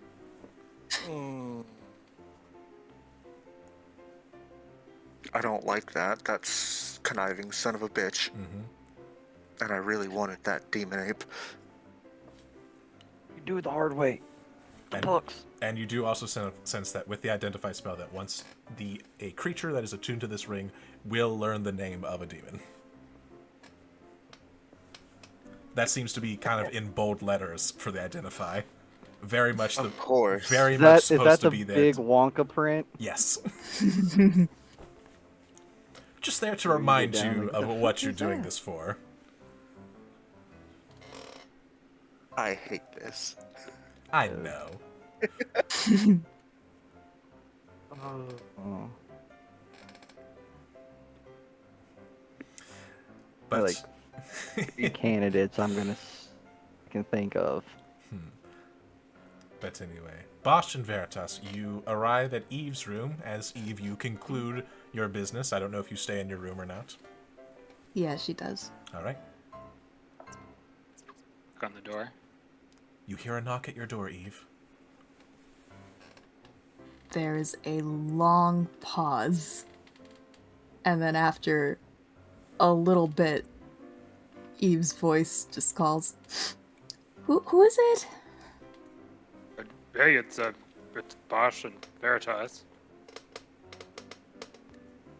Another pause and the sound of movement, and the door opens. Yeah, we were just concerned. You kind of disappeared, and I thought staying together was important. Yeah, yeah, sure is. You're worried. Okay. You wanna make an insight check? Make an insight check. I was also just asking you straight up if you're okay. Party dynamics, yeah. Veritas will incite you, Eve, because he is very insightful. So insightful. Does a 12 do anything? A 12 or a 4 do anything for you, Eve? You know what? Hold that thought. Rolling that one. Do keep in mind you are a charisma caster and you are beating up 2 not so very wise people. Fuck you. I forgot you. Yeah, Bard life. Yeah, that's what I thought. Fuck off. But what visible things would be evident on Eve? I was just gonna say, Eve always has dark circles under her eyes. They're a little bit puffier than usual, and there's like a very faint red ring around her eyes if you look real close. But that might be your imagination, because she smiles like she's very happy to see you two. And is like, yeah, oof, wow, very sorry about that, guys, but I'm glad that you guys stayed together at least. That's good. Wait, where is Gauze? Rakul okay as well? He's here. He's off to his room for some. Stuff happened. Back at the big Yeah, top, lightning giant- snake appeared. Big lightning snake attacking the big top. Bosch turned into big ape and beat it up though. This would normally be met with some alarm or surprise, but Eve just kind of raises her eyebrows a little bit and nods and is like, well, good to see that you handled that okay. Also, Gazrakul murdered an innocent person. What? What was that last part? Yeah, during the chaos, he shot someone in the back with a fire spell. Oh my god. Yeah, I guess I missed that.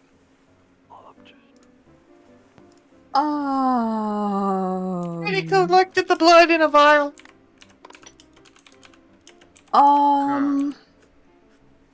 That's problematic. Are you okay? Veritas don't trust Gazi. Yeah, that makes sense. Great. Okay, that's great. Yep. Eve takes a deep breath. Okay, shut up.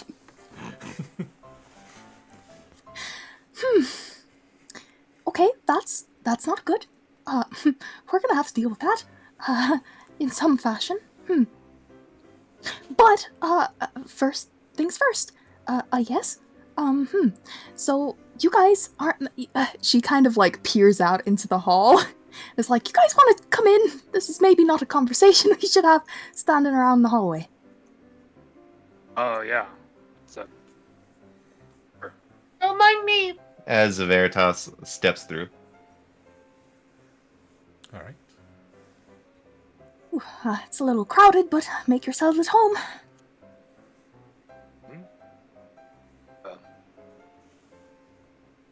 Has anyone ever been in Eve's room before? don't think we have. I don't believe so. It's been Veritas's room you've seen, Chilba's room, and Virgil's room. We haven't been in Bosch's room. Well, Eve's room is crowded, like she said, with something very predictable, I'm sure. 3 of the 4 walls are lined with bookshelves.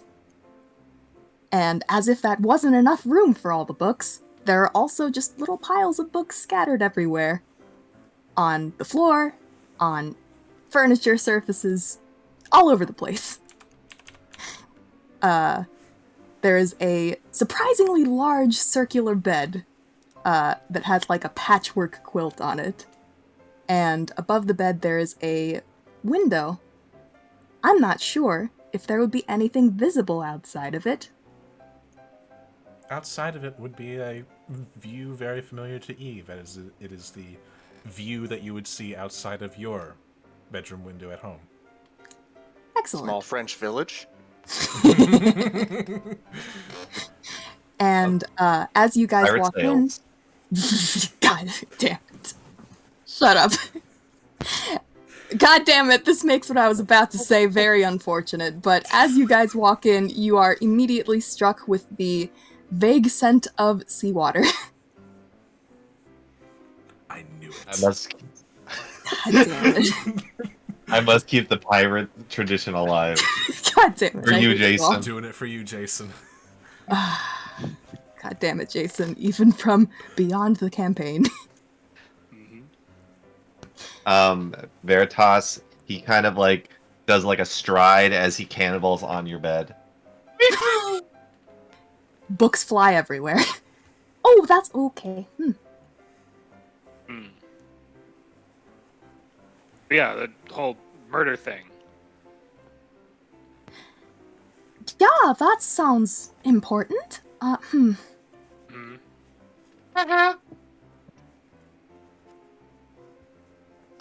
No, if we are gonna go to Prismere, probably a pretty good opportunity to just leave in there. As much as I don't like turning on someone we've got to deal with, the blatant murder thing maybe makes that less of an issue. Although, But- yeah, to be fair, that murdering people wasn't really part of our deal, so, you know, we didn't go back on a deal we had. That's It was true. because he was also talking about Big Sister not being trustworthy.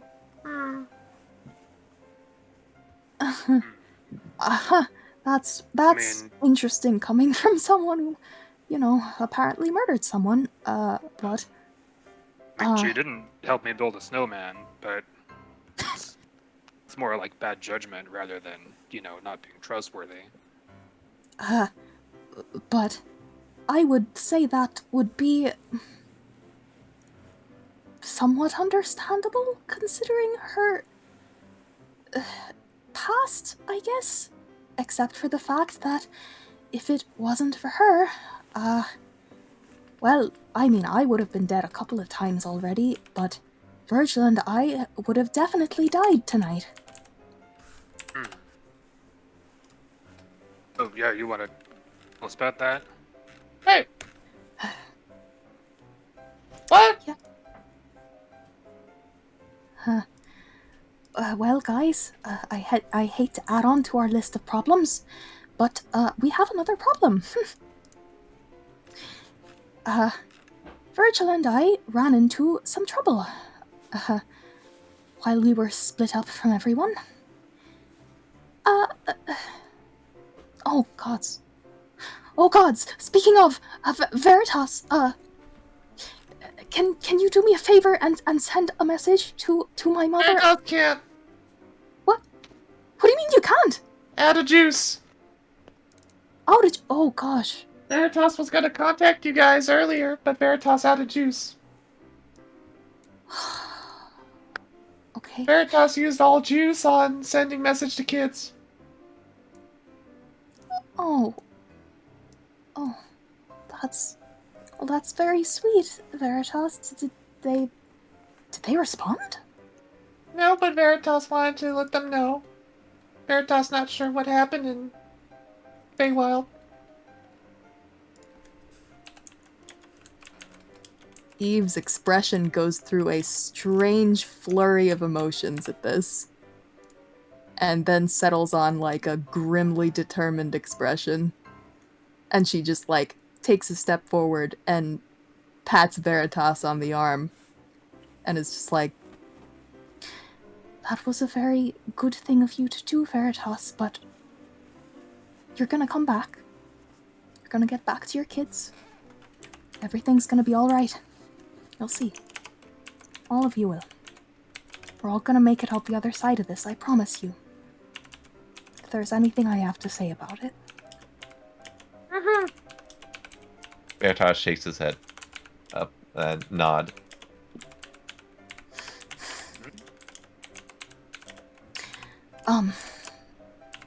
Okay, well, that's unfortunate, but it should be able to wait until tomorrow.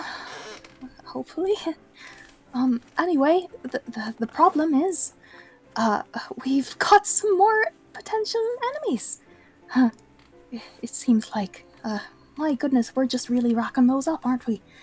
Enemies like... Oh, kind of scary, or like big scary. Like that guy Garrett? Oh, these enemies make that Garrett person look like an adorable kitten with no claws. I don't suppose either of you fellas know anything about the Plains of Dread? I'm guessing that Veritas knows exactly negative about Shadowfell related topics. Roll an Arcana. With my fat -2, let's go. Hence my head. Yep, that's. Ooh. Nah. Nah. How do shadows fall?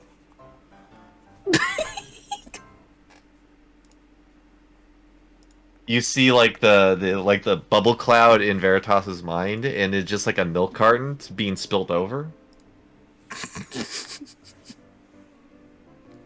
I get it! Oh, you do? Uh-huh! But how do shadows fall?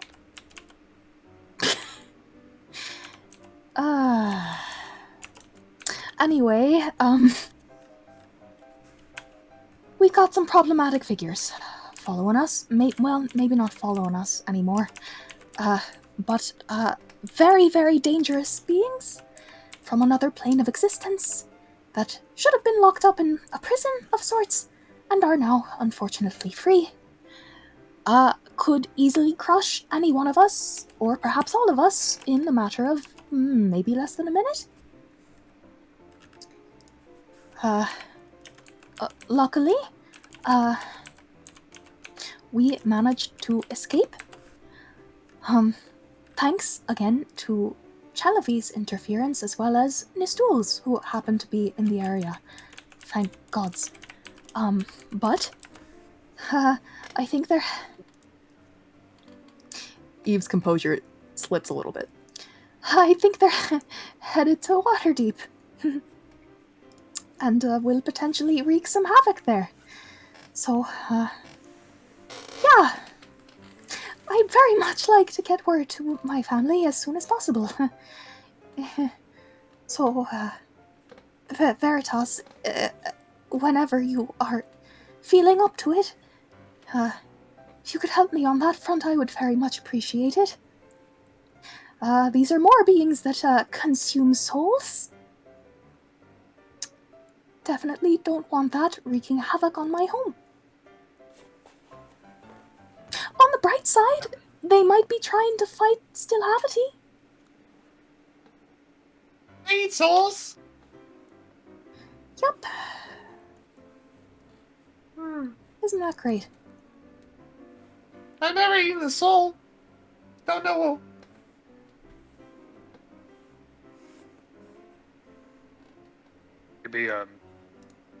Maybe best not to try. Yeah, let's definitely not do that. Eve looks a little unsettled. Hey, big scary. Well,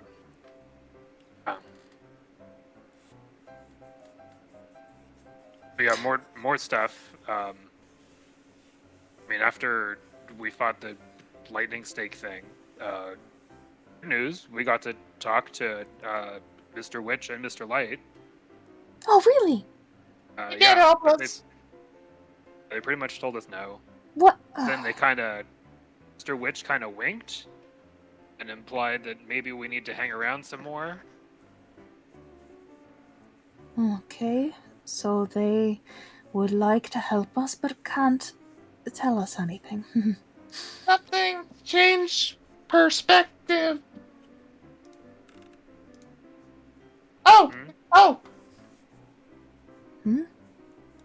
Houdini contest coming back every hour!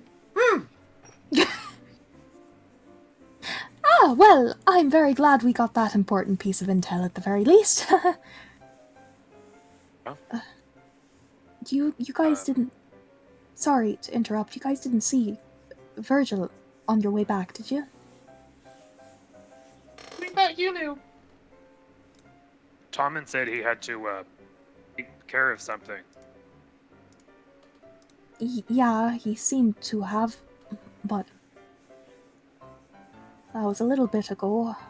I'm sure he's okay, but can't help but be a little worried after everything that just went down. Can we go look for Virgil? And Chelavy as well. I haven't seen her since what happened. Gods, I hope she got out. Veritas, you don't have any sort of special connection that lets you communicate with her, do you? Veritas looks deeply into his brain.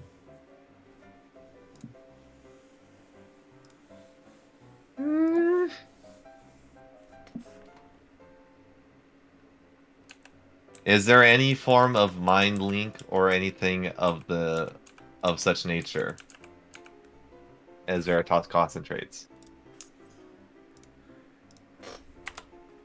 Make a charisma saving throw. Followed by an intelligence saving throw. Okay. You dig deep into your mind, trying to expand it and look for your sister, trying to make a connection, and you start reaching out. But unfortunately, you reach out to find that you are not on the same plane as her.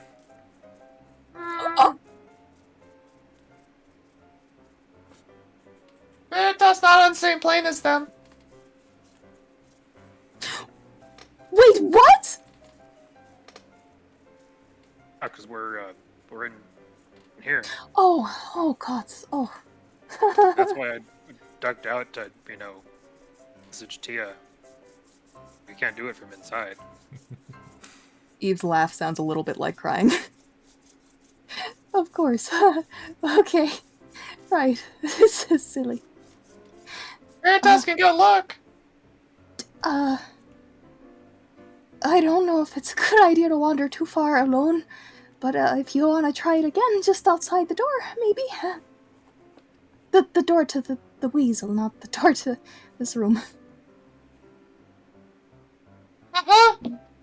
Veritas, on the way. Veritas opens your door, Eve, and leaves out of it.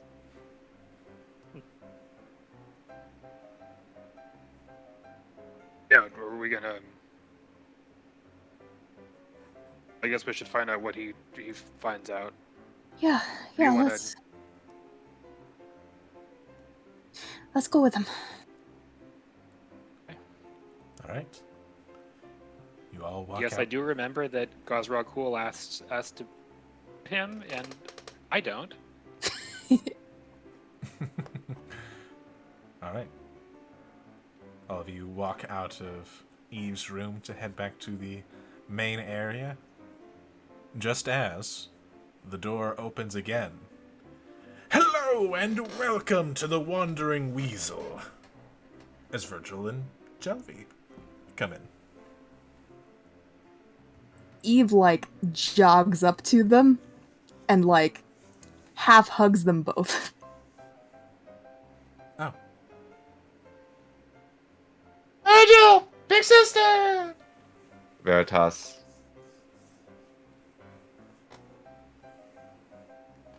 runs over to them as well.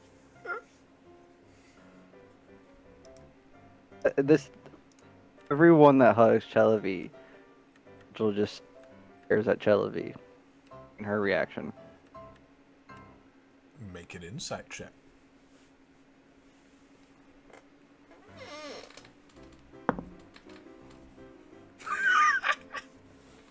Oh shit.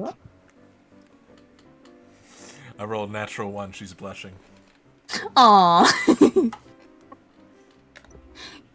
Are you alright? Just been a lot of exercise. Eve takes much so. Chelavi by the arm Don't usually and looks walk, up at her Don't usually earnestly. walk that far. Thank you. We really owe you one, Chelavi. I'm really glad you're okay. I'm glad to see that you're alright too. You all stay right here for one quick moment. Looking at everybody. Be Veritas right back. Veritas looks over to Chelavi and Big sister. Yes? Veritas wanted to let you know. If you ever need someone, Veritas is here.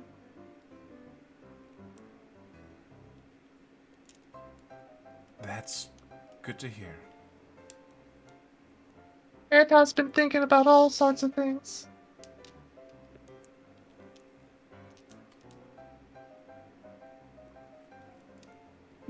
Glad to hear that.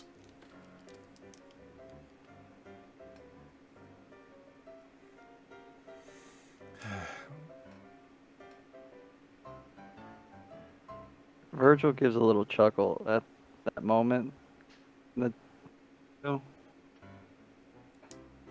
We have spent some time together, haven't we, Veritas? Not much. Not lately, no, and I apologize for that. On that note, to accompany me for a second, we got Veritas and Chelavi.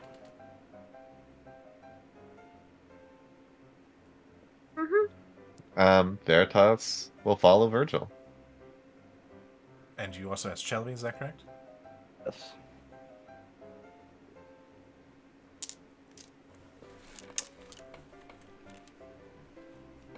Chelavi's gonna insight you.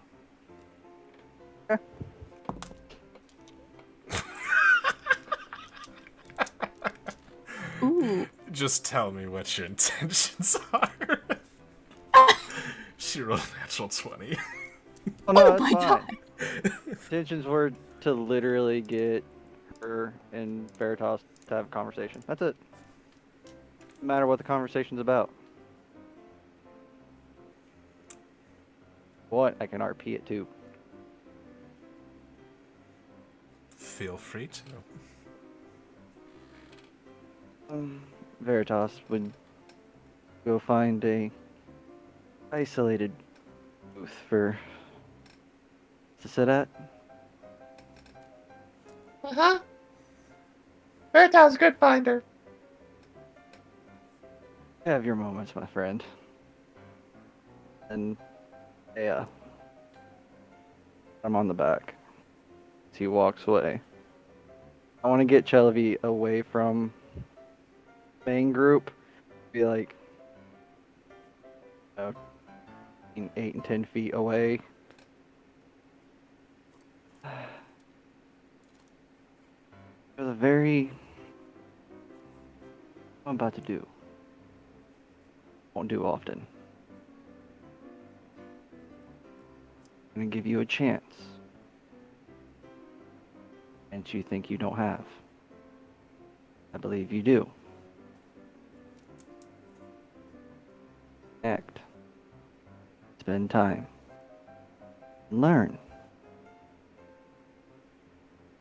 Veritas. I know that's hard to believe. I believe you can.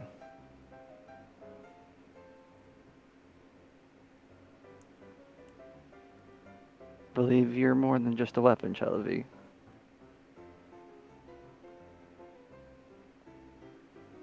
I believe Veritas is. He's proven it.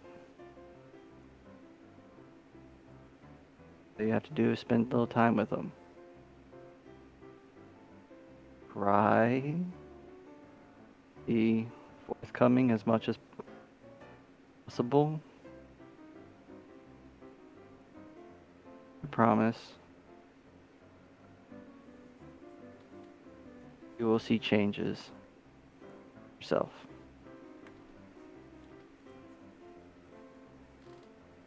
Roll a persuasion check.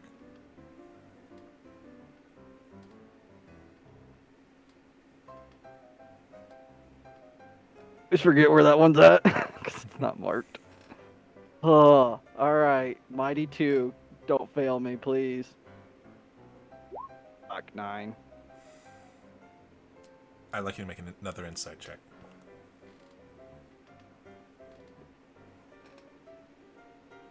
10. All right.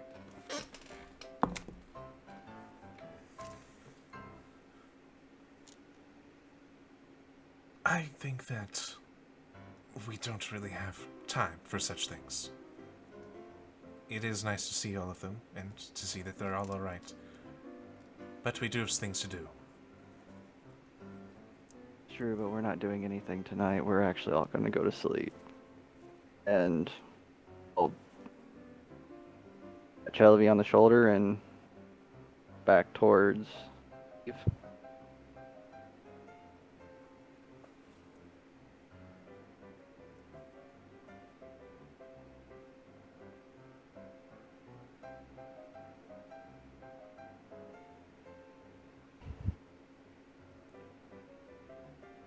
Alright.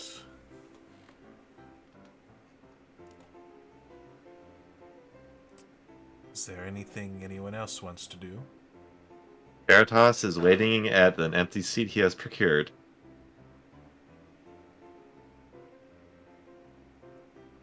If she does it or not, I just constantly keep looking at Chelavi and like nodding towards Veritas. Is something supposed to happen? You hear from across the room.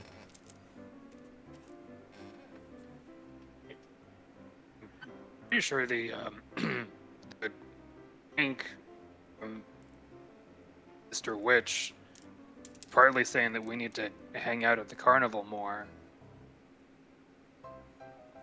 And I know we're not really in the mood for having fun after all the stuff going on, but also might be kind of important. The carnival has a few more days. We could always just go back in the morning. Been a very eventful night for me and Eve. I unfortunately am gonna have to agree on that one. And from what it sounds like, you guys had a pretty eventful night at the carnival, at the show as well. Turns Was it to a good Virgil.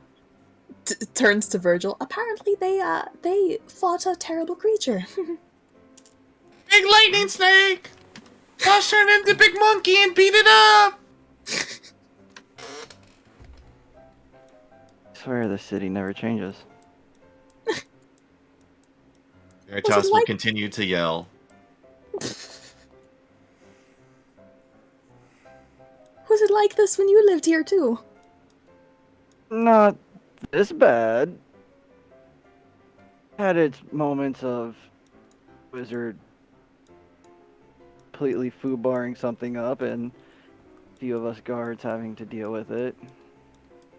Times out of 10, a few of the guards would die. The cemetery's so big.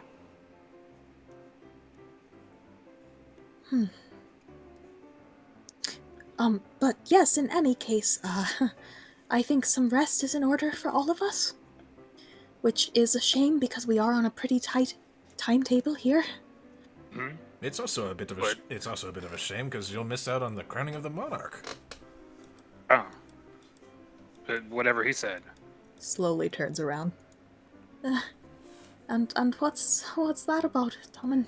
It's a special ceremony that the Witchlight Carnival has. Do they do that every night, or is it just one day out of the month, or however long they're here for? Well, it's a bit of a complicated matter. They don't. While one is chosen, it is not actually chosen by any of them. It is sort of chosen by the magic of the fair itself. Oh, awesome, amazing, lovely. And it just so happens that it's gonna happen tonight. Can't happen tomorrow night, can it? It might not. When does the carnival close? Sorry, go ahead. Let's see. Closes in about 3 hours, I'd say. Which will be when they start the ceremony for crowning the Witchlight Monarch, that is. We can't go. Oh yeah! If everyone had a altercation tonight, more than spent. Yeah, and unfortunately, even if we found the portal tonight, going through it like this would be foolhardy, I'd say. We definitely want to rest before we go through. That's the best option. Potentially. Okay. Well, Tia's over there alone right now, so I'm not gonna hop through a portal, but I'll at least go back and meet up with her. Oh, she's over there alone. What did we learn about the buddy system? I was about to say that. Isn't she normally? I don't mean to sound crass. Aren't you two attached at the hip most of the time? I mean, kinda, yeah. I do have to say, this is the first time I've seen you without her, Bosch. At least in a while. In a manner of speaking, she did find a buddy. Shit. Eve jumps like 5 feet. They're just standing in the doorway. Greetings, Yes, he Tommen. survived. I was awaiting the arrival of Virgil, but it seemed to be taking some time. We decided to check for ourselves.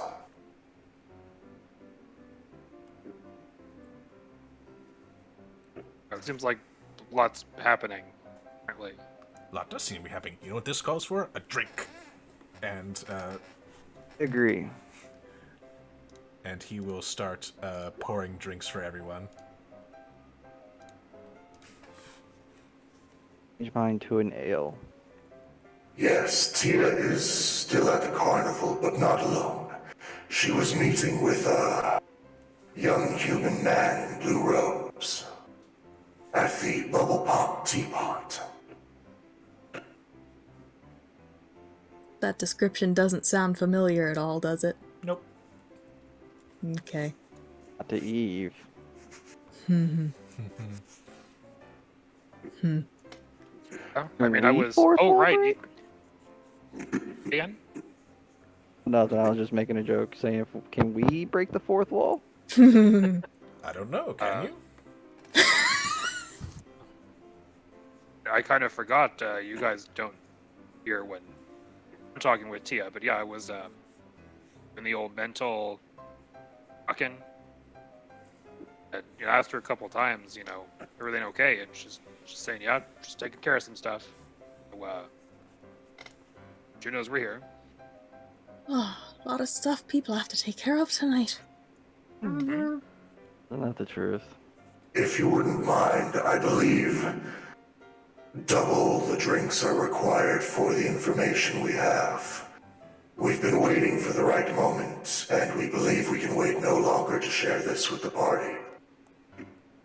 Ooh, this sounds like it's going to be a good one. Yes, we would be open to sharing this information with you as well, as you have a unique perspective. That I do. Quickly, before we get in this conversation, look around and see who's in the bar with us. Thank you. You see 7 displacer beasts. God damn it. Star, where you at? And they're gone. No, you just see Tommen and Lush. Okay. Nobody else that is visible to any of you. That is visible. Veritas goes over and grabs a drink from the bar. Mm-hmm.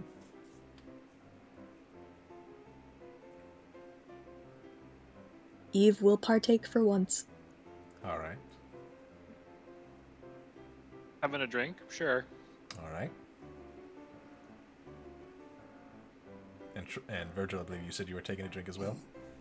Damn, it is a ale. Uh-huh. As normal. You all drink your drinks? Mm-hmm. Consent. Mm-hmm. Yes. Oh, Sip God. on it. I ain't drinking the whole thing. All right. Eve chugs hers. Veritas drinks it, almost drinks the cup. Everyone mark off a short rest. Amazing.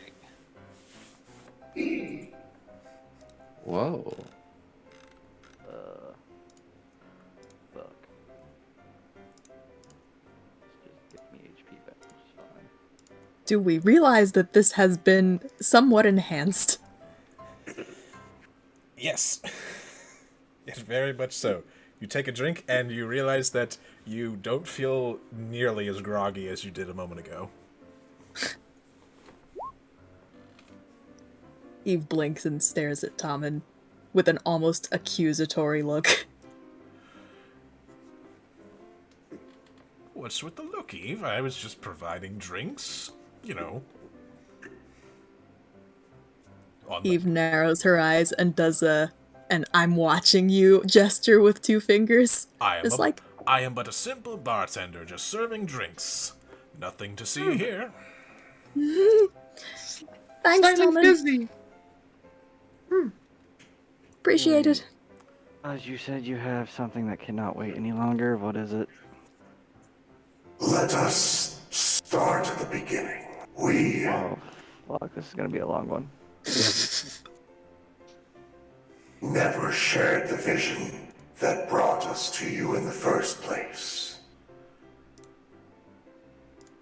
It did not seem pertinent before, but Cool feels that with the information we have gained, it is now much more important.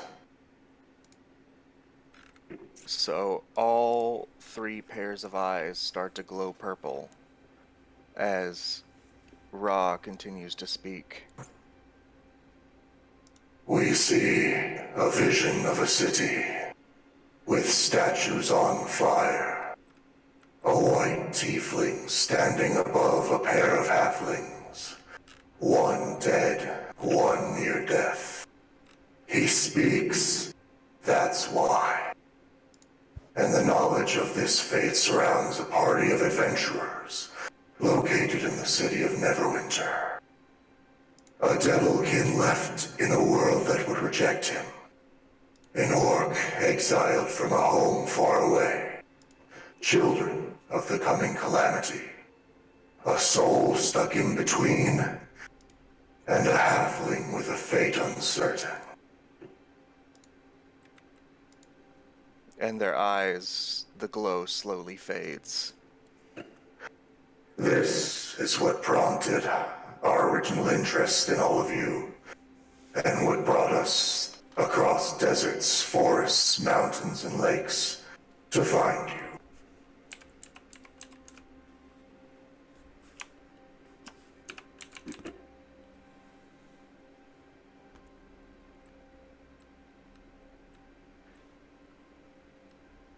Visions are uncertain but rarely wrong in their totality. But there is yet more. We experienced a vision at the carnival of still Havity.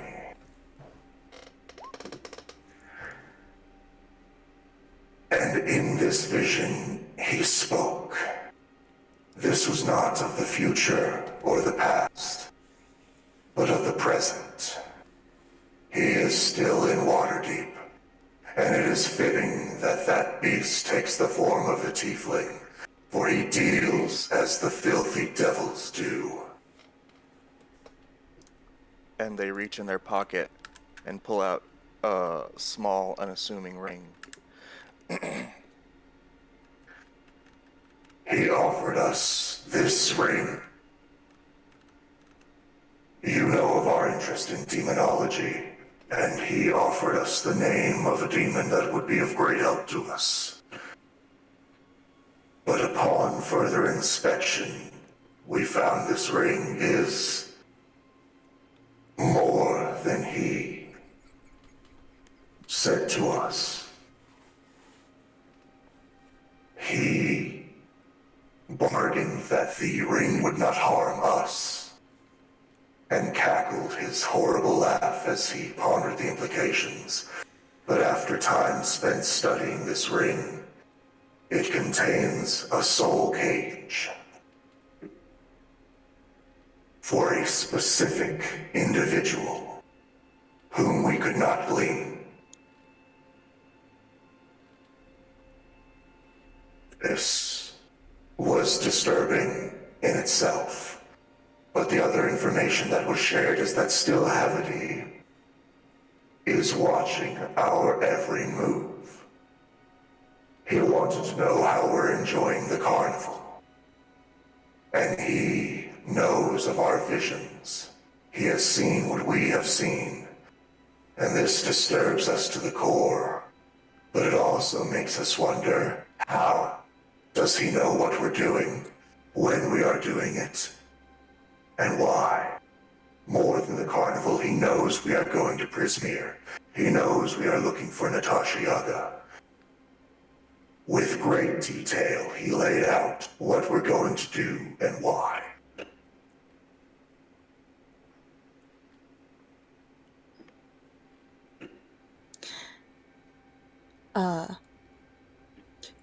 For the length of this conversation, Eve has just been staring daggers at each one of Gazrakul's faces, just intently probing to see if they are being honest about A, the visions, and B, whether the visions are always correct.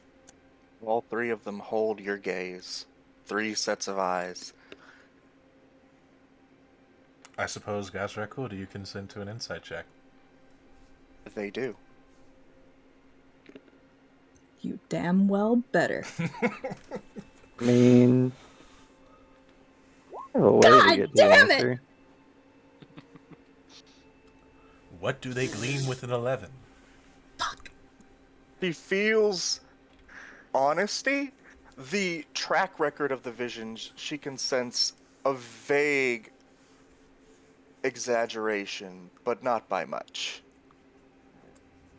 They're telling you to the best of their ability what they can recall and what they have seen.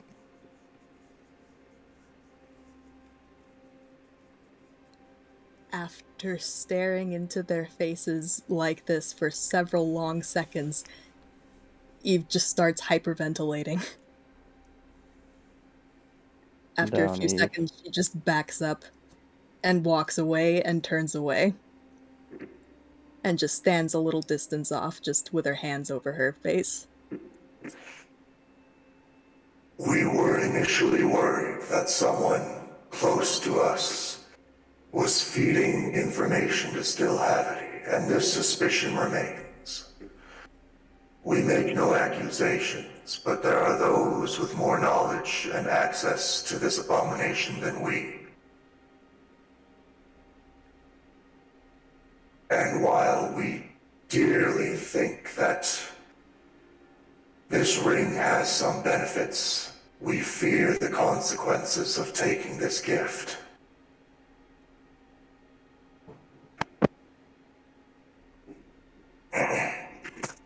But yeah, I don't think you took it already. I don't think you should use anything for you. We have not accepted the bargain. The ring has not fallen on our fingers. And we do believe the demon would be useful, but we fear that this is a setup, and that Stillhavity is a step ahead of us, and is planning to make sure that the target of this soul cage will die in Prismere. And we do desperately want to know the name of this demon. Eve spins around and storms back to the table and stops, like, right next to Gazrakul and slams her hands on the table in front of them. You're damn right that... You shouldn't take... Visibly collects herself. Gazrakul. That ring? Whether you know it or not, even having that with you is a bad idea. Temptation is dangerous in and of itself. And any deal you make with an entity above your reasoning is not going to be to your benefit, even if you believe it is. That can only hurt us, and you, and everyone involved. Please. Please just get rid of it. They Let's utter... just take this one problem off the table, please. There's a low growl within the throats. We hope that you appreciate we saw fit to bring this before the party. We did not reach a consensus amongst ourselves, and felt that your insight would be valuable. If you agree that this deal is not worth taking, then we can see the wisdom in that counsel. But the other issues we have discussed are still on the table. Stillhavity is watching. More than watching, he is being fed information every second in great detail. And we are troubled by our visions being compromised by this abomination. Regardless of whether we take this ring or not, he will watch us and hound our every step in Prismere and beyond. And as our vision has foreseen, there is great trouble to be found in Waterdeep. Eve's expression grows very upset. Yeah, would have been nice to know about that sooner. No one asked. No one. Alright, everyone. Very long night. Everyone needs to take a calm, collected breath right now.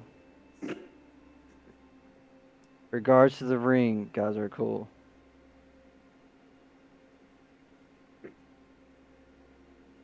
It's not a great idea to take gift from him. And if there is a spell attached to it, but you do not know who it's for, even greater concern.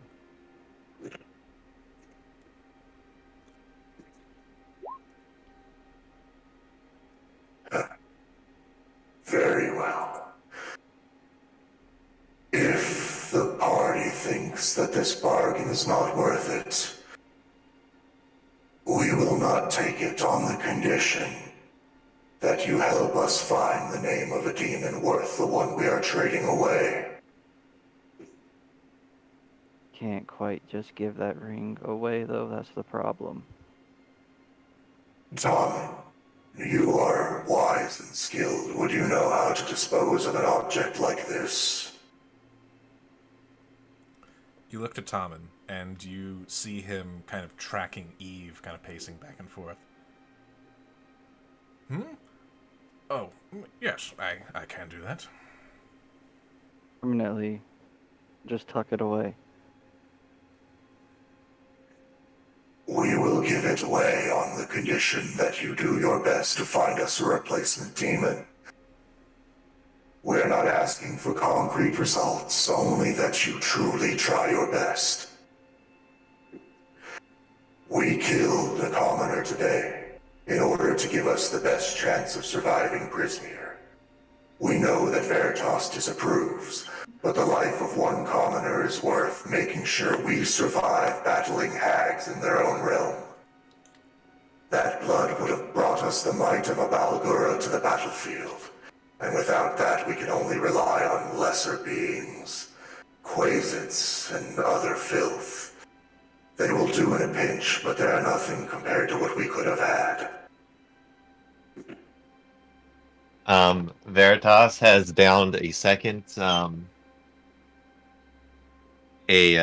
drink and stares back at Gazra Kul and says, Veritas, "Uh-huh, regain a third level spell slot.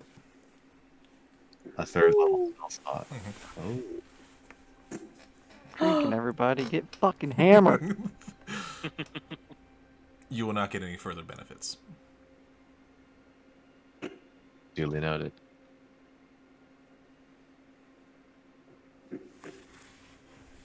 Veritas saw you.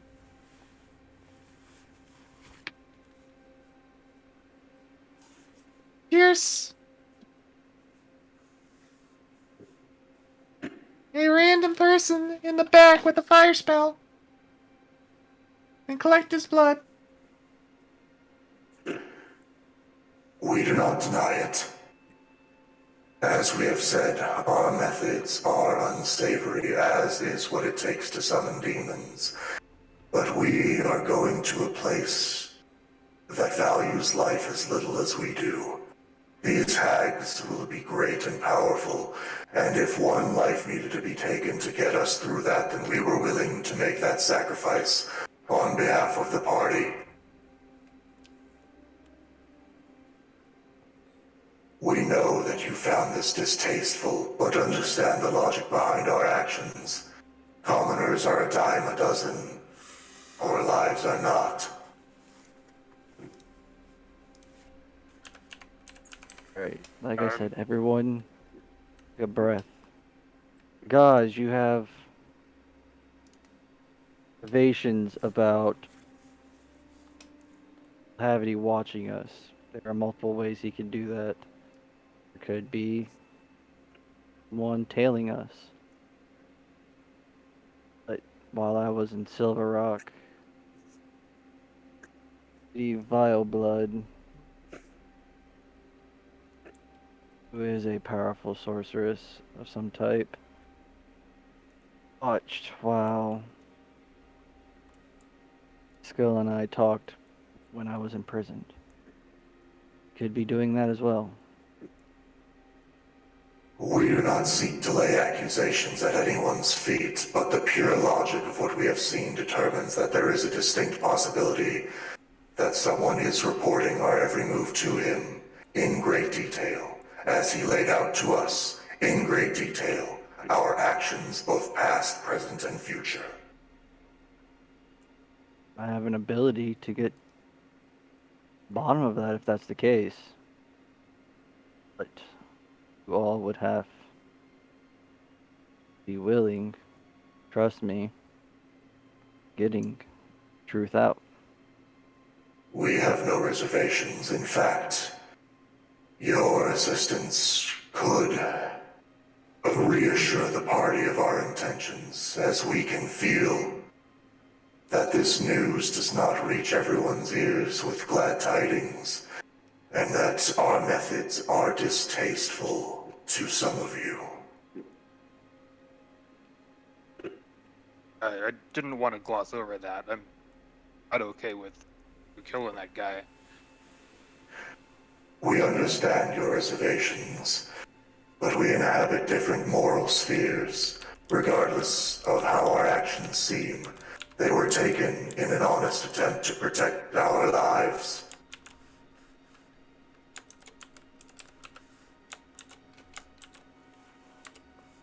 There's nothing we can do about Gazarkul's actions right now. What are we going to do as a party collectively? Just eat him to death? That's counterproductive. Exile him? Higher counterproductive. Most we can do is trust him even more. That's it. You see, as Veritas is drinking a third time, his form has been getting more wobbly and wobbly.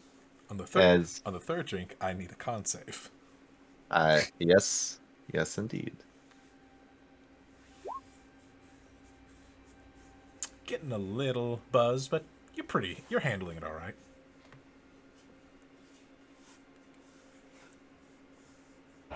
I recommend all of us gathering our belongings, heading to a room since it's the most barren of everyone's. With Tommen's permission, you can cast a spell. For all doubt that all of us here have no connections with Stillhavity.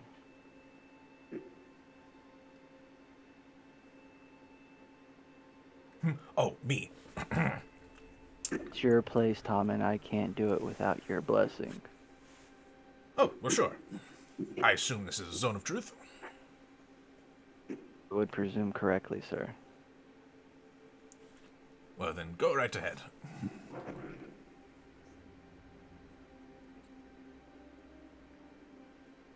Here, right now? Well, you said you wanted I to, right? expect that. As the man wishes. And I Eve need... speaks up.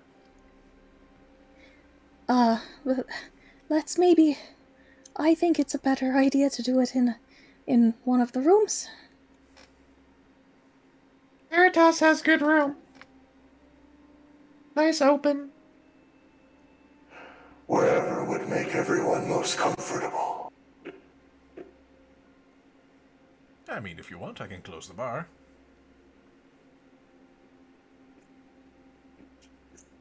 Nothing's in here, Eve, without his knowing. As Veritas stands up, he like wobbles back and forth. Looks like his bones are made out of jello a bit. That's disgusting.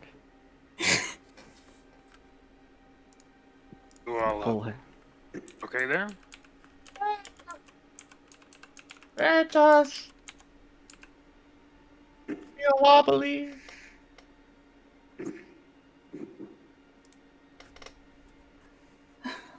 Maybe slow down a little bit with the whatever you were drinking. When you are ready, Virgil. Please trust me. I know I've made some very questionable decisions in the past 48 hours. We won't judge you. No, you won't, because you care less than anyone here.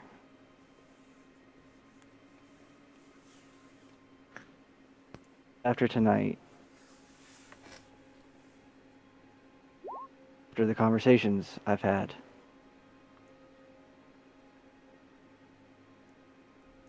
I just need you to trust me, and I will help you out any way I can in the future. Make that promise once the zone has consumed us.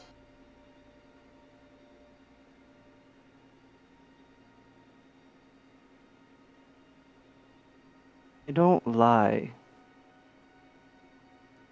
like you.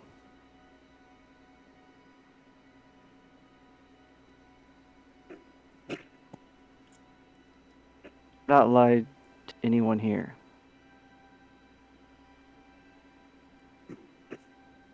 Then cast your spell, Bloodling. It was all around me, DM. All right. Well, your party, Lesh and Tommen, and that's it. Where's Chalavi? Oh, I was including that in part of the party. But yeah, Chalavi's there. Okay. I just want to know if she's rapier form, human form, or fucking disappear form. She's there. She's over hanging out next to the door. Wouldn't everyone? Is there something Cassandra wanted to say? But No. Okay. are you sure? Yep.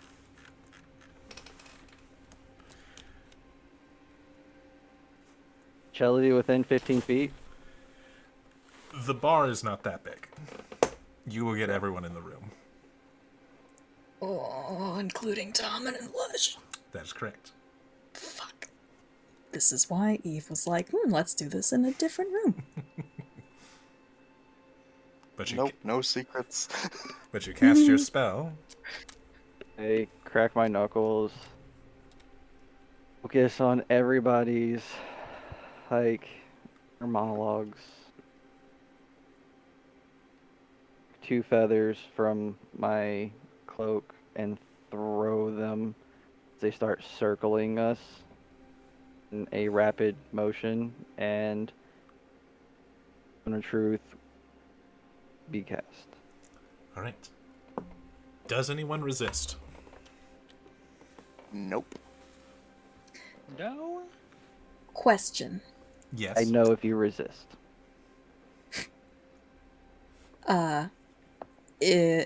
As someone who has been around magic a lot, would Eve know whether or not the caster would be aware if someone is unaffected by the spell? I believe this spell has actually come up once before, so I would say that you would know. I think it's been a while, but I'm pretty sure that Zone of Truth has been used in this before. In this campaign, I mean. Okay. And to be clear, the caster does know when someone is not affected, right? Yes. It's actually Okay. it has an interesting effect of where you can use it to detect invisible creatures. Ooh. I know everyone I know all the entities within this 15-foot radius. Visible and not. I know they're here. Yep. Knowing that, Eve will not resist. All right. Both Tommen and Lush resist. Fucker. And Chalavi tries to resist. Ooh. She rolls a 1. She rolled No, I did roll a 1. Oh, Well, snap! fuck mine then. I was sitting on that one waiting for the moment to use it, but if I don't need to, I'll hold on to it. Nah, literally, I rolled it just like she fucking tried, but nope. Ooh, the dice know the story. That they do. So, with much less detail and a lot quicker, Gaz Rakul recounts everything they said except only through the important details. They don't give you the whole spiel again. They just go through, this was the vision we had that brought us. This is what Stillhavity said. This is what he offered. Here's the ring. Blah, blah, blah, blah, blah. As he is Repeats doing everything. so, Eve says pointedly when he's mid explanation again, "How often are your visions wrong?"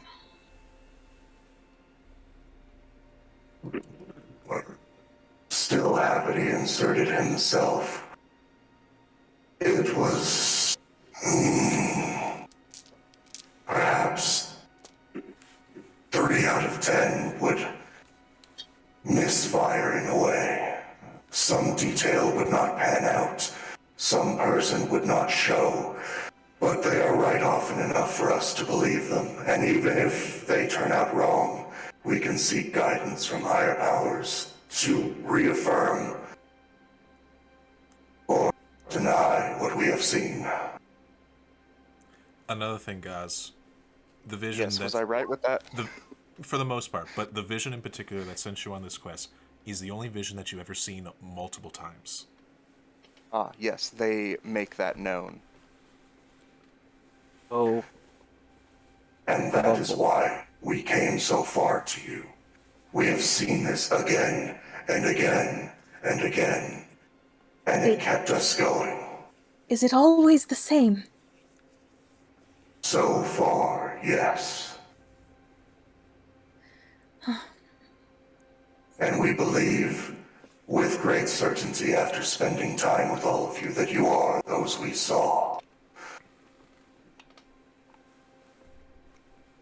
Yeah. ain't bad odds, Eve. Yeah. Better than nothing.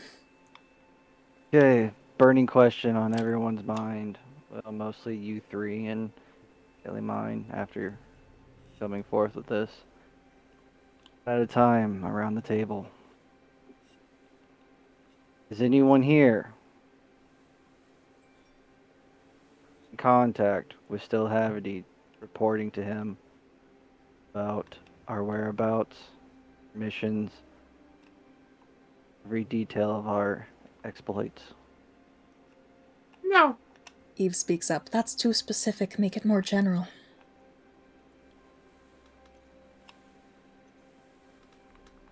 Also, no. Has anyone told Stillhavity about what we're doing? Your No. your phrasing's kind of weird. I mean, someone told Stillhavity. Didn't tell him. Josh, have you talked to Stillhavity about our missions? Oh, We have spoken with Stillhavity in the vision we discussed, but told him nothing he did not already know.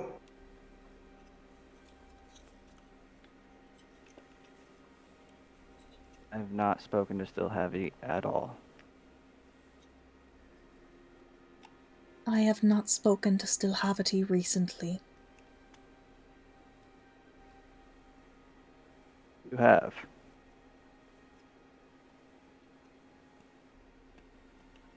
He did appear to us all at one point. You were gone at that point.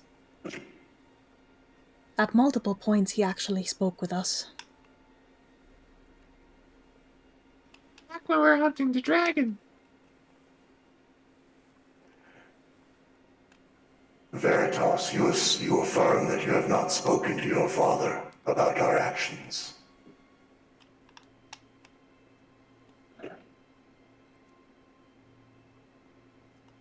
First time I saw him was back in the crypt. When Bosch got the lance.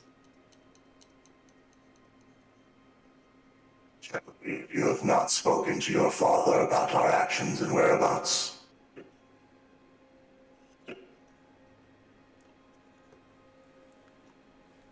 She doesn't say anything.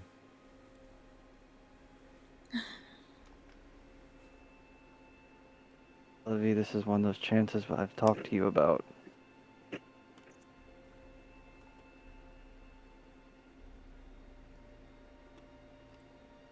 I have. Fine. Oh wow, okay. That was easier than... Eve speaks up again quietly. Have you been doing so consistently up until now, or was that in the past?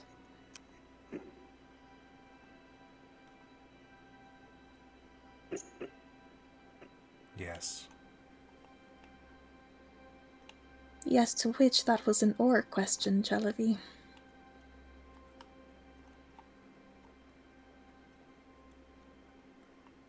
I have been in contact with my father. And still am. Azrakul's three faces turn into wicked smiles of vindication, showing teeth, and no small amount of malice. But I don't want to.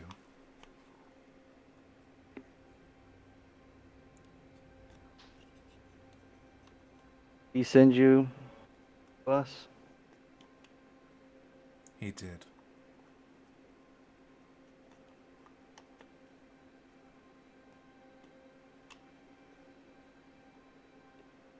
Does he have Sir. on you?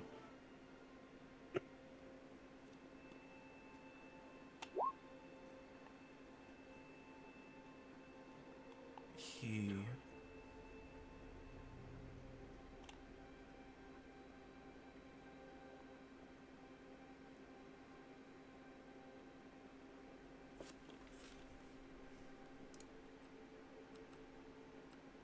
Oh boy. Virgil, you get a message in your mind.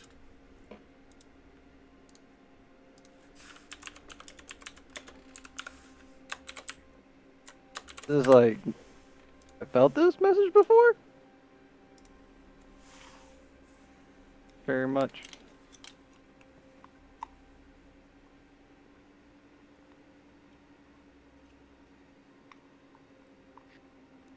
If I don't report,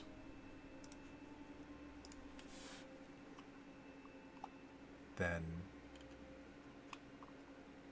there will be consequences.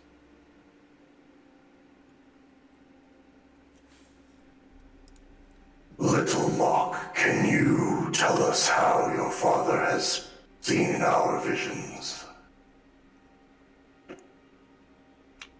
I'm afraid I do not know.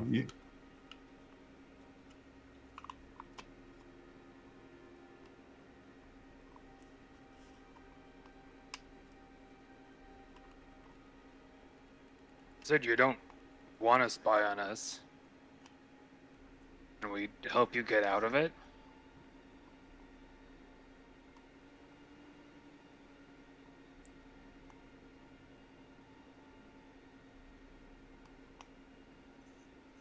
I don't know. She's a pawn. Very good pawn, but she's a pawn.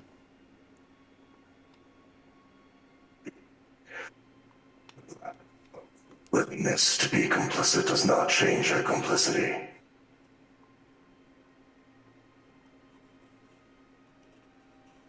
I do, The however, fact that... know why he gave you the ring. Why he wants you to take it into Prismere.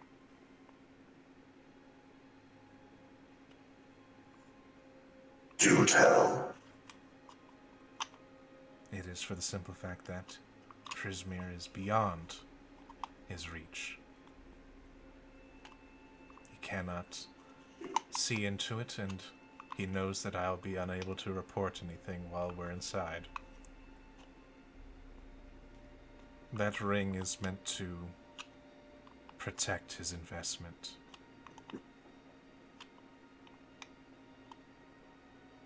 Who is the soul cage meant for?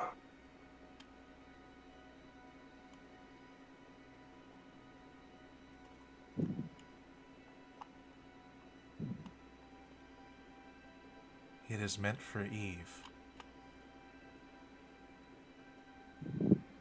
Why her?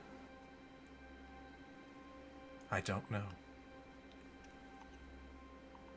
Eve, said you talked to him before. What was the conversation about?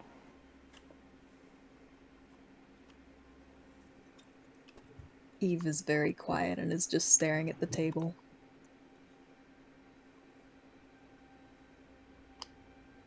She gestures at Bosch and Veritas. They could tell you that. They were there too.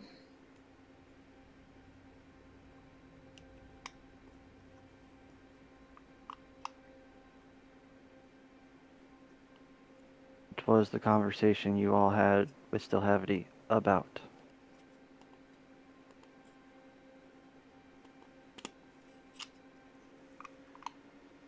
He tried to make a deal. He offered protection for you, Virgil. In return, Eve's soul. Please tell me none of you took this deal. Eve speaks up. He didn't offer it to everyone, he just offered it to me.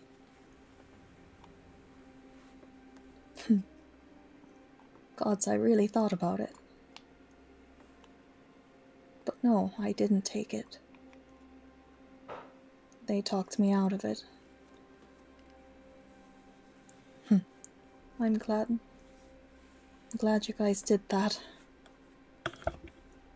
As awful as it was at the time, deals like this have prices that are paid by everyone, not just the person making the deal. Veritas's noodle-like arm pets Eve on the shoulder. That being said, at the time, I assumed that the only reason he was offering this deal to me was because he realized that I was the weakest link of the party. The one with the most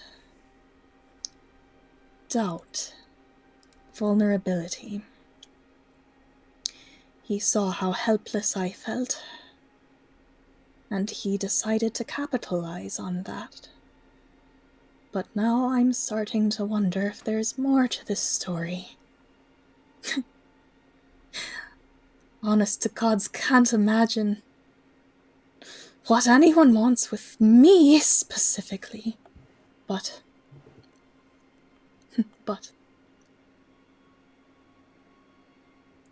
I guess Well, there's something. I don't know how far we want to read into this, but I mean, as Rakul's vision, it sounded like your parents were involved.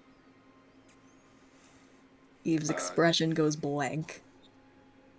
Sure, it sounds like your mom is important. But if he wants leverage, your mom worked with the stool? There's got to be like some kind of crazy powerful wizard, right? My mom is important. And she is powerful. She is a very well-known illusionist. She's a professor at the Eltorchul Academy in Waterdeep. But she was well known before that. She traveled all across Faerun, weaving illusions, trying to spread creativity in her wake to help move forward the march of progress of this world, since creativity is the lifeblood of progress. It's the same vision I believe in. But she is a very powerful figure. Not the kind of powerful that'll crush anyone who stands against her. She's never been the brute force type. But she is the most brilliant and most cunning person I know. And she can outmaneuver just about anyone, I thought.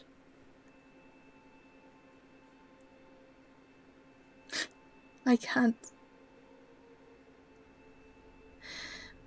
can't imagine how someone would get the best of her like that. That's gotta be. Surely that's wrong. Veritas is by Eve, still like patting her on the back, and he kind of speaks up. If there's any message you want me to send, I have enough juice now. Eve immediately comes to life, and there's just urgency on her face, and she like spins around and grips you by the arms so hard that it kind of hurts.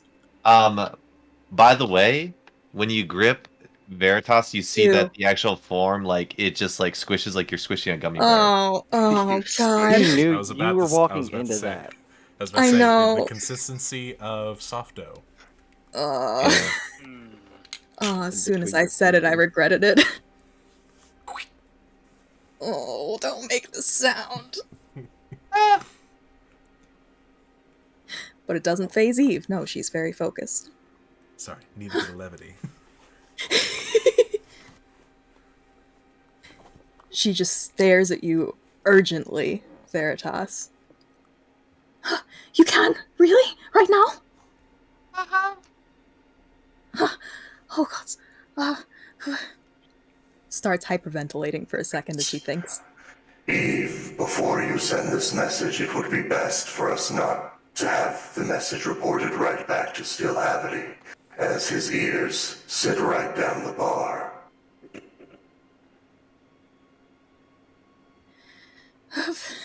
I can leave. Before you leave Chelavi, how do you communicate with him? Is it like you did with me just a few moments ago, or you actually report in person while you're on Eve's hip? It's like with you, except it's more.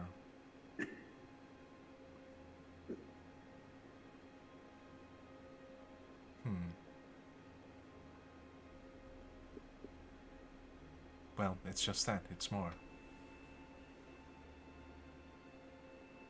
I imagine it's something to do with the way he made us. Eve, Veritas, can go. We should head outside. Oh, Before you go, Chelavi, is there any way that Veritas may be susceptible to the same kind of hold that he has on you?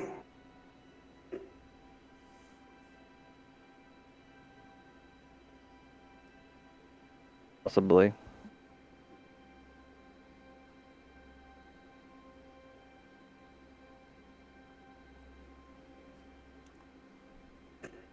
You. Veritas has many.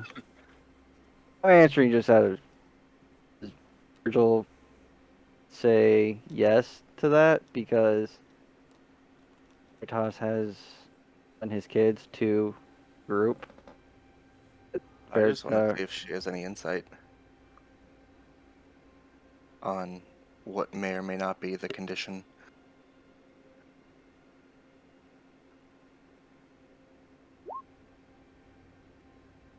You. No insight check required. Her eyes get a little glistening.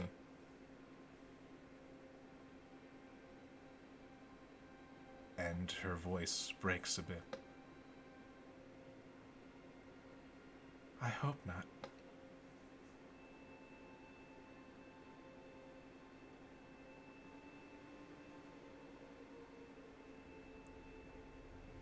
and she will walk out. Kind of hurriedly. And as she goes, Gazarkul takes the ring and sets it on the table in front of Eve. None of you have to like us or our methods, but while this spell holds us, know that whatever we do is to better the chances of our survival collectively, so that we may find what destiny waits for us. Do with it as you will, but find me, find us, another demon.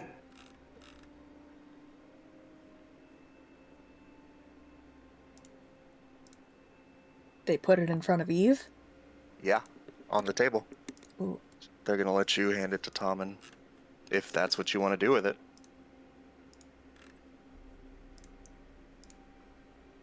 Eve looks very distracted, but she kind of shifts her gaze to each one of their faces individually again. And just nods and picks up the ring.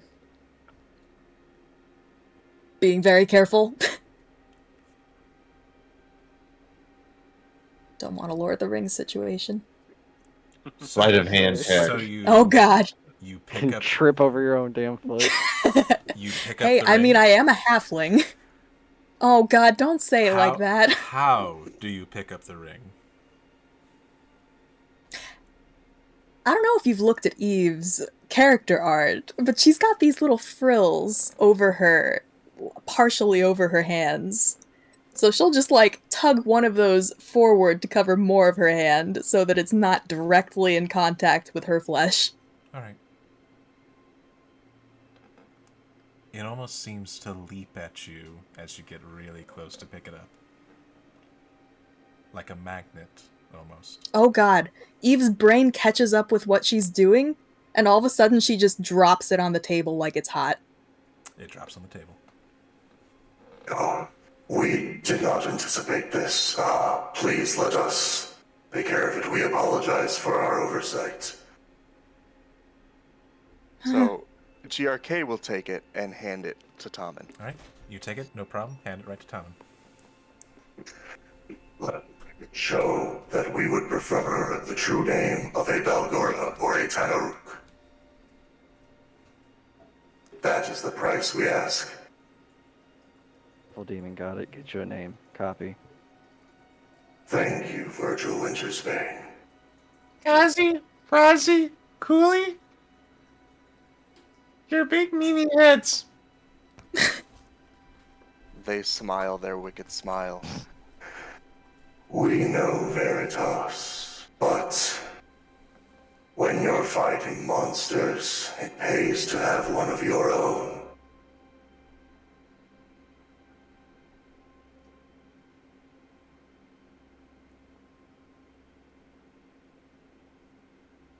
I feel like that's not how that expression goes, but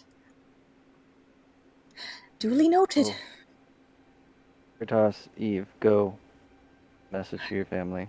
Right. Out. Eve like half drags Veritas toward the door. The arm stretches longer than the Oh. actual arm should be. Oh, stop. Good stretch, Armstrong. Jesus. So, did you say you were going outside to cast a spell, or? No, I'm not allowing them to leave the bar. What? Thing can go through dimensions, can it not? It's It has a percentage chance of might. failing.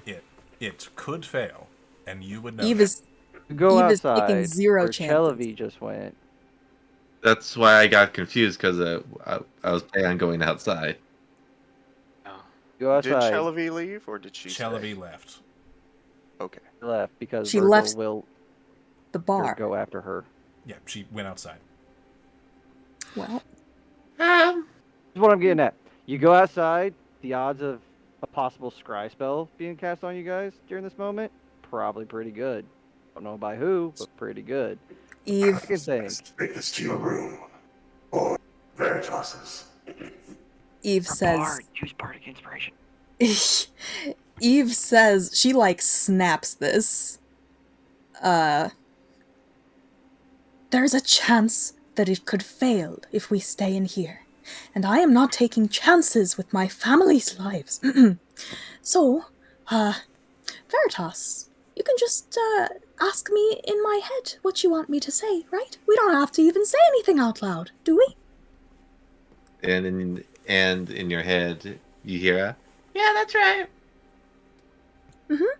Kind of looks at Virgil and Gazrakul challengingly. Family, Eve. I'm just trying to help. I'll get up. The spell. If it's not past the time limit. And walk out the bar to find Chelavi. All right.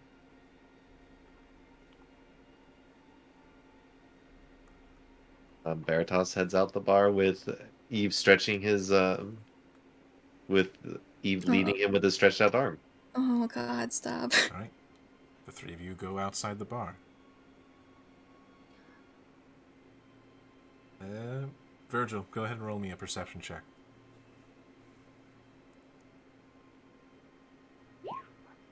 Think of a dice. Did you have a second drink?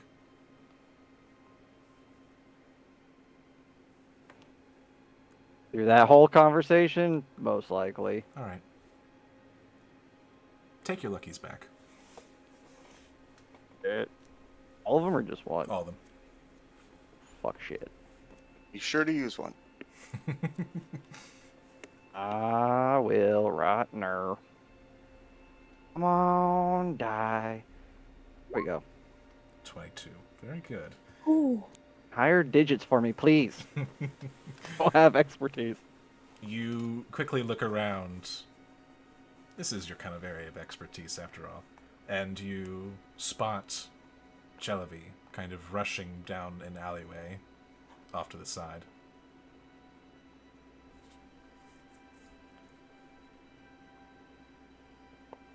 Do you follow her? I do, but we'll follow. This is gonna be fucking. I was stupid, about but to say, I'll never get to use this. I won't. The moment we go into the Feywild, odds of me being able to use this ability is slim to fucking none. I'm gonna fully Spider-Man this and just be on the like side of the walls. I was about to say, Gazrakul is like 10 steps behind Virgil. Like totally not a creepy person. All right. I'm a fucking vampire. How am I not creepy already? Well, Gazrakul, you do find that you have some trouble following Virgil as Virgil goes up a wall. We cast Fly. Oh my god. All right.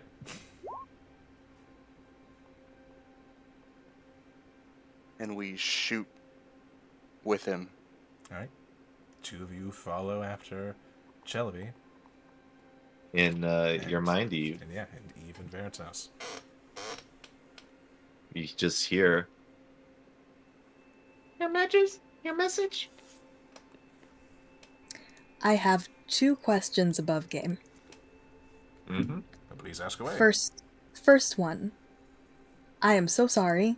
I got briefly distracted. What question was asked of Chelavi about Virgil's kids? Or, sorry, Veritas's kids, I think, The that question, made her go, I hope not?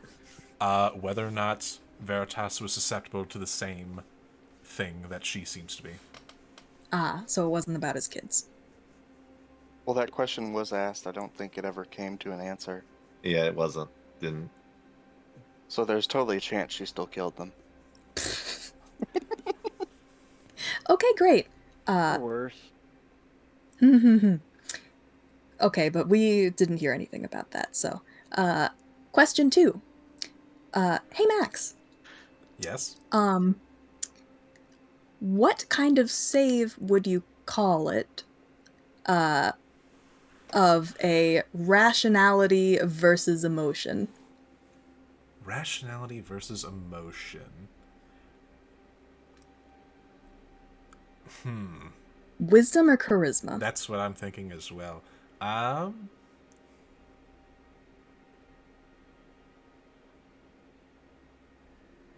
In what regards?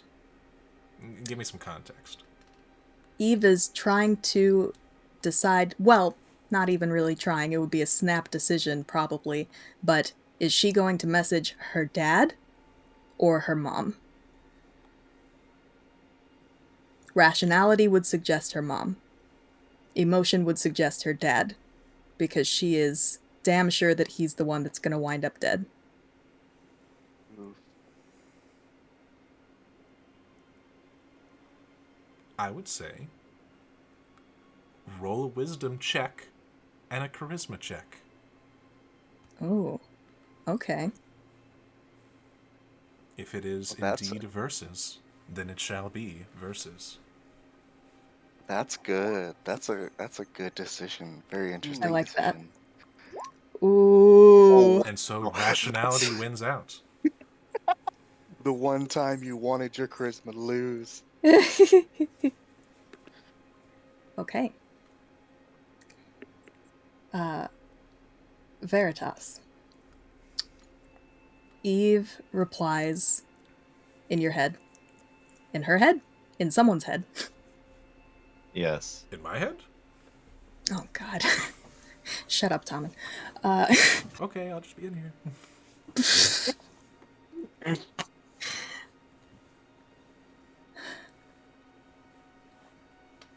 Mom. It's Eve. Todd's in danger. They're gonna kill him. Still Habity. And the Dreadlord, maybe, are in Waterdeep right now. I need to talk to you. Please.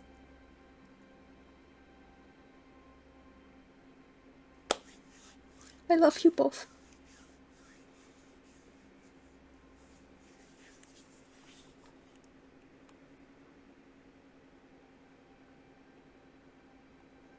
Okay. Veritas, is that the message you send to...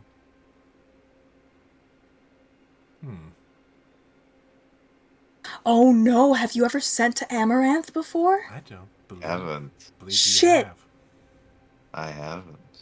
God damn it. Nor have you ever met her, nor have you ever seen her. Oh no. Okay, Eve is smarter than me. Would she have realized this?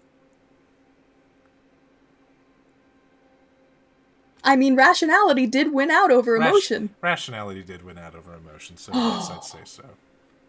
Oh, Jesus. But your message may be calm. Should you so wish it to be.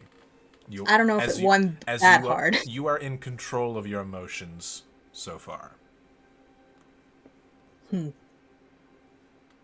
obviously, if you want to not be, you can choose to not be. Eve's having a rough time. This was just about her decision-making, not about her demeanor. The phone line is open. Sure. Okay, rewind. Which is good, because that wasn't 25 words. Shit. I hate that rule. On them out. I'm no Travis, okay? Alright. I know, that's my job. I can't see your hands, sir. I can't see your finger count. That's good. I can see it for you. Great, thanks. Alright. Shit. Okay. Is there a way for you to, like, imagine her face and her location and impart that knowledge? I can minor illusion her up for Veritas, but there's still a chance that that won't be enough. Whereas he has definitely connected with Torben before. I mean, you could try.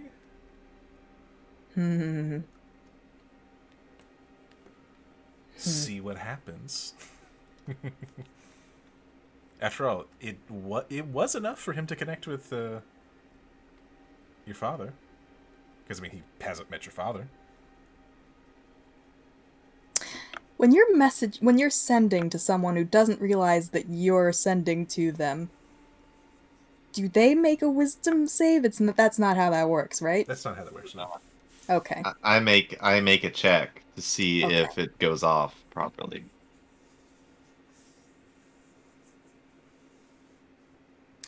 Okay. Can I give you bardic inspiration with that effect check? You may. If you wish. You may, and it might. Okay, well, first, oh shit, we're standing outside the. It's fine. I'm sure no one's watching. I'm sure. I mean, you just saw Virgil and Gazrakul just run off into an alley. Not really run off, but like climb and fly off. In dramatic creep show. fashion. Mm-hmm. Okay, screw it. Full-on Eve. Vampire the Masquerade. Eve will say in Veritas's brain, "Don't send anything yet. I have a different target for you this time. This time we're gonna send one to my mother, not my father." Eve will take out her viol and play a short, hurried, somehow nostalgic riff. And in a cloud of vague, misty haze, you see an image of an older halfling woman with short, curly auburn hair, black lipstick, brown eyes, dressed in fancy-looking but severe-looking black and purple robes. Hey, there she is. Looks something like that. Mm-hmm. Huh. Maybe. Ooh, did that matter? Perhaps. I didn't see it show up on Wallfly. Oh yeah, no, it popped up. Well, for me. I don't know if it popped up for everyone else. There. I just saw it pop up in Wallfly. Can everyone see Yes. Amaranth? Done by our very own lovely Cassandra. Anyway. Anyway. Yeah, you hear in your brain if Eve is still connected. This is my mother, Amaranth. Harkett. Goes by the World Weaver in some circles. We're gonna send this to her. Maybe don't mimic my voice to her. She definitely wouldn't take it as well as my dad did. Okay? Veritas was totally gonna mimic your voice. God damn it. Was or is? I was about to ask. Was. Okay. If you didn't specifically say. I know. Okay. Yeah. All right. Okay. And you're going to send the message from before, or? Yeah, Eve's gonna send the message from before. All right. In the same tone. But hey, if her voice isn't mimicked, it probably won't go through that way. All right. That's good. I know it gets cut out. Shit! Wait, I forgot about that! Oh no! All right, Veritas. Shit! Send the message. Please. It's fine, I'm sure please nothing make important me got cut. a charisma check. All right. Oh, shit! Did I give you bardic inspiration? You did. Okay, good. Charisma check. Charisma check. Hiya! 23. Do you want Bless to add, up. do you want to add your bardic inspiration? I don't see why not. It doesn't last long, so. Is it a D8 or a D10? It's a D8. 30. Hell yeah! 30. Beautiful. Exactly the number I wanted. What? Oh god. For a very specific reason. Oh god. Veritas, you reach out. And you find 2 destinations for this spell. What the fuck? Bill Haverty. What? You cannot tell the difference between the 2. You can send the message to both or one of them. If you send it to one of them, I will literally flip a coin. Oh god. Son of a bitch. Um, Veritas is Veritas, compromised. Veritas, would he be confused by the fact that there are Absolutely. two? You would absolutely Yeah. be confused, but the spell has been cast and you are losing, and you are kind of losing it. You need to make a decision. And okay. So if given that one or the other, Veritas will try to feel the one that is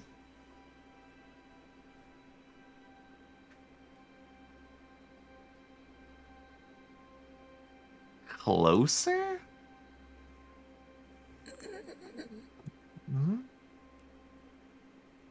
Give me another charisma check to see if you can determine distance.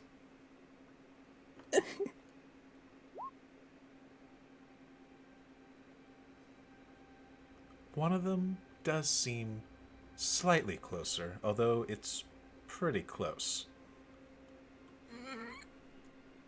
Hmm.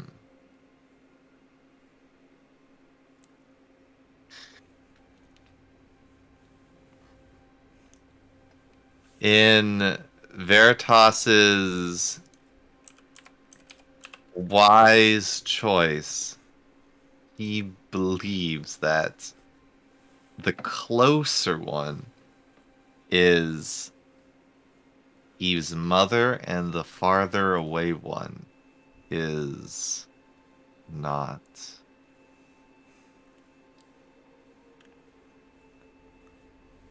Okay. So you would like to try to focus it to the one that's closer then, and not to the one that is farther away? Yes. Okay. Your message is received by someone.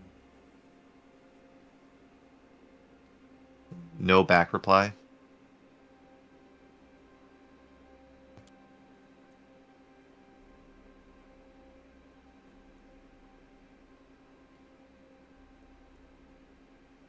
You too get a reply.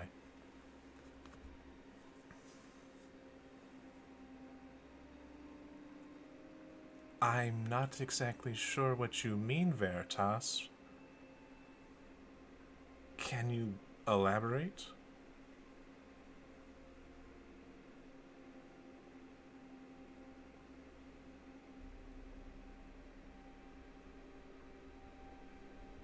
He knew my name, Correct. and Correct.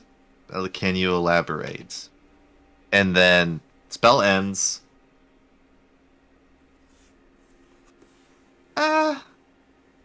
And back in your head, Eve. Something weird happened. What happened? Weird how? I felt two of your mother. What do you mean you felt two? I sent out a. I was sending out the message and I felt two of the exact person. One closer, and further away. What in the hells? I. By my reasoning, I decided to choose the closer one. And I got a reply. Okay. Could you. I don't understand. Could you elaborate further, Veritas?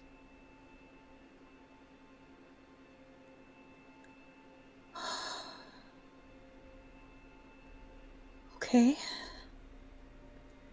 Hmm.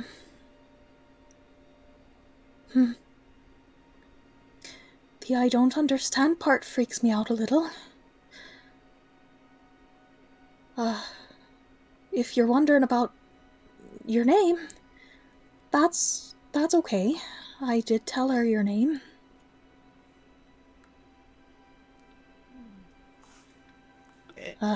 My dad was a little freaked out when you messaged him the first time, so she checked in about that. So she knows your name, but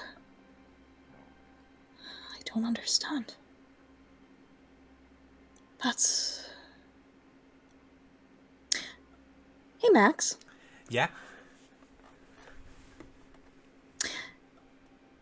From what Eve knows about her mother, Uh-huh. which, granted, probably a little less than most people know about their mother's personalities, Probably. has she ever admitted when she didn't understand something before? An interesting question. Are you asking if she ever admitted to being wrong? Or something along those lines? Basically. Or not knowing something that... Or not understanding... Yeah, that. It, depending on the situation, if it is not a very serious situation, then they would typically play it off. But in a serious situation, yeah, they don't own up to being mistaken. They do own up to being mistaken. Yeah, in a serious situation, they would open up. Okay. They would, be like, my bad. Alright. Okay. Okay, well, that's definitely concerning. Why? Surely not. Couldn't be an echo situation. Veritas could have said it to both, but Veritas decided that might be a bad idea.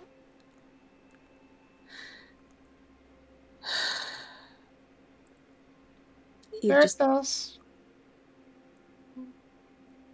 might be compromised. Eve is just kind of abstractedly staring into the distance, but when he says this, she looks at him. And she just... God damn it. I was gonna say it, so I'm gonna say it. She just grabs his arm. Squish. At this point, Or Veritas has lost his concentration on his form, and you just see the squishy ball with the purple gem inside. Oh. Eve rests her hand on the side of the squishy ball. Squish. squish. Yeah. And just says, Veritas, a lot of weird things are happening lately. But you've never been anything but helpful. Thank you. I really appreciate it. You're a good friend.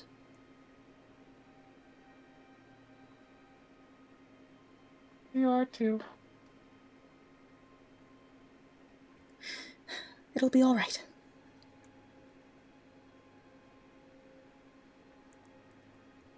Kind of like pats the side of the sphere. Don't do it. And is just like, okay, we should... Let's get back inside. Veritas rolls in. God damn. All right. The two of you roll into the bar. Eve rolls too. It has two meanings. Virgil and Gazrakul are off to follow Chelavi. I'll ask, what is Bosch doing? See, I was trying to decide. You all just left me. Well, you left me with Tommen and unconscious Lash.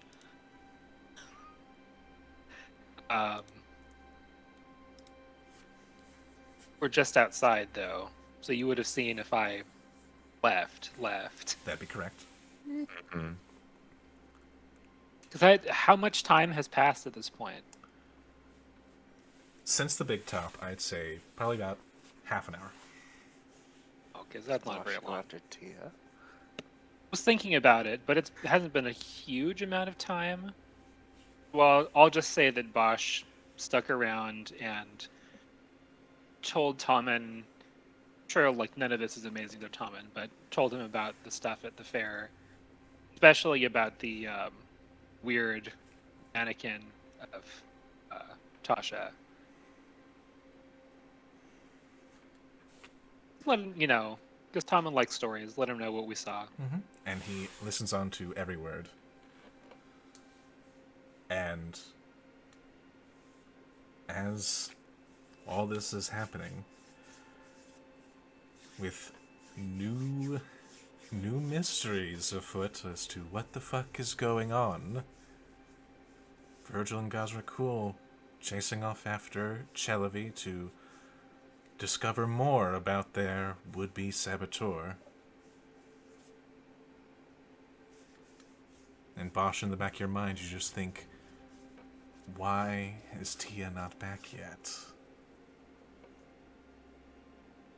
But that'll all have to wait until next time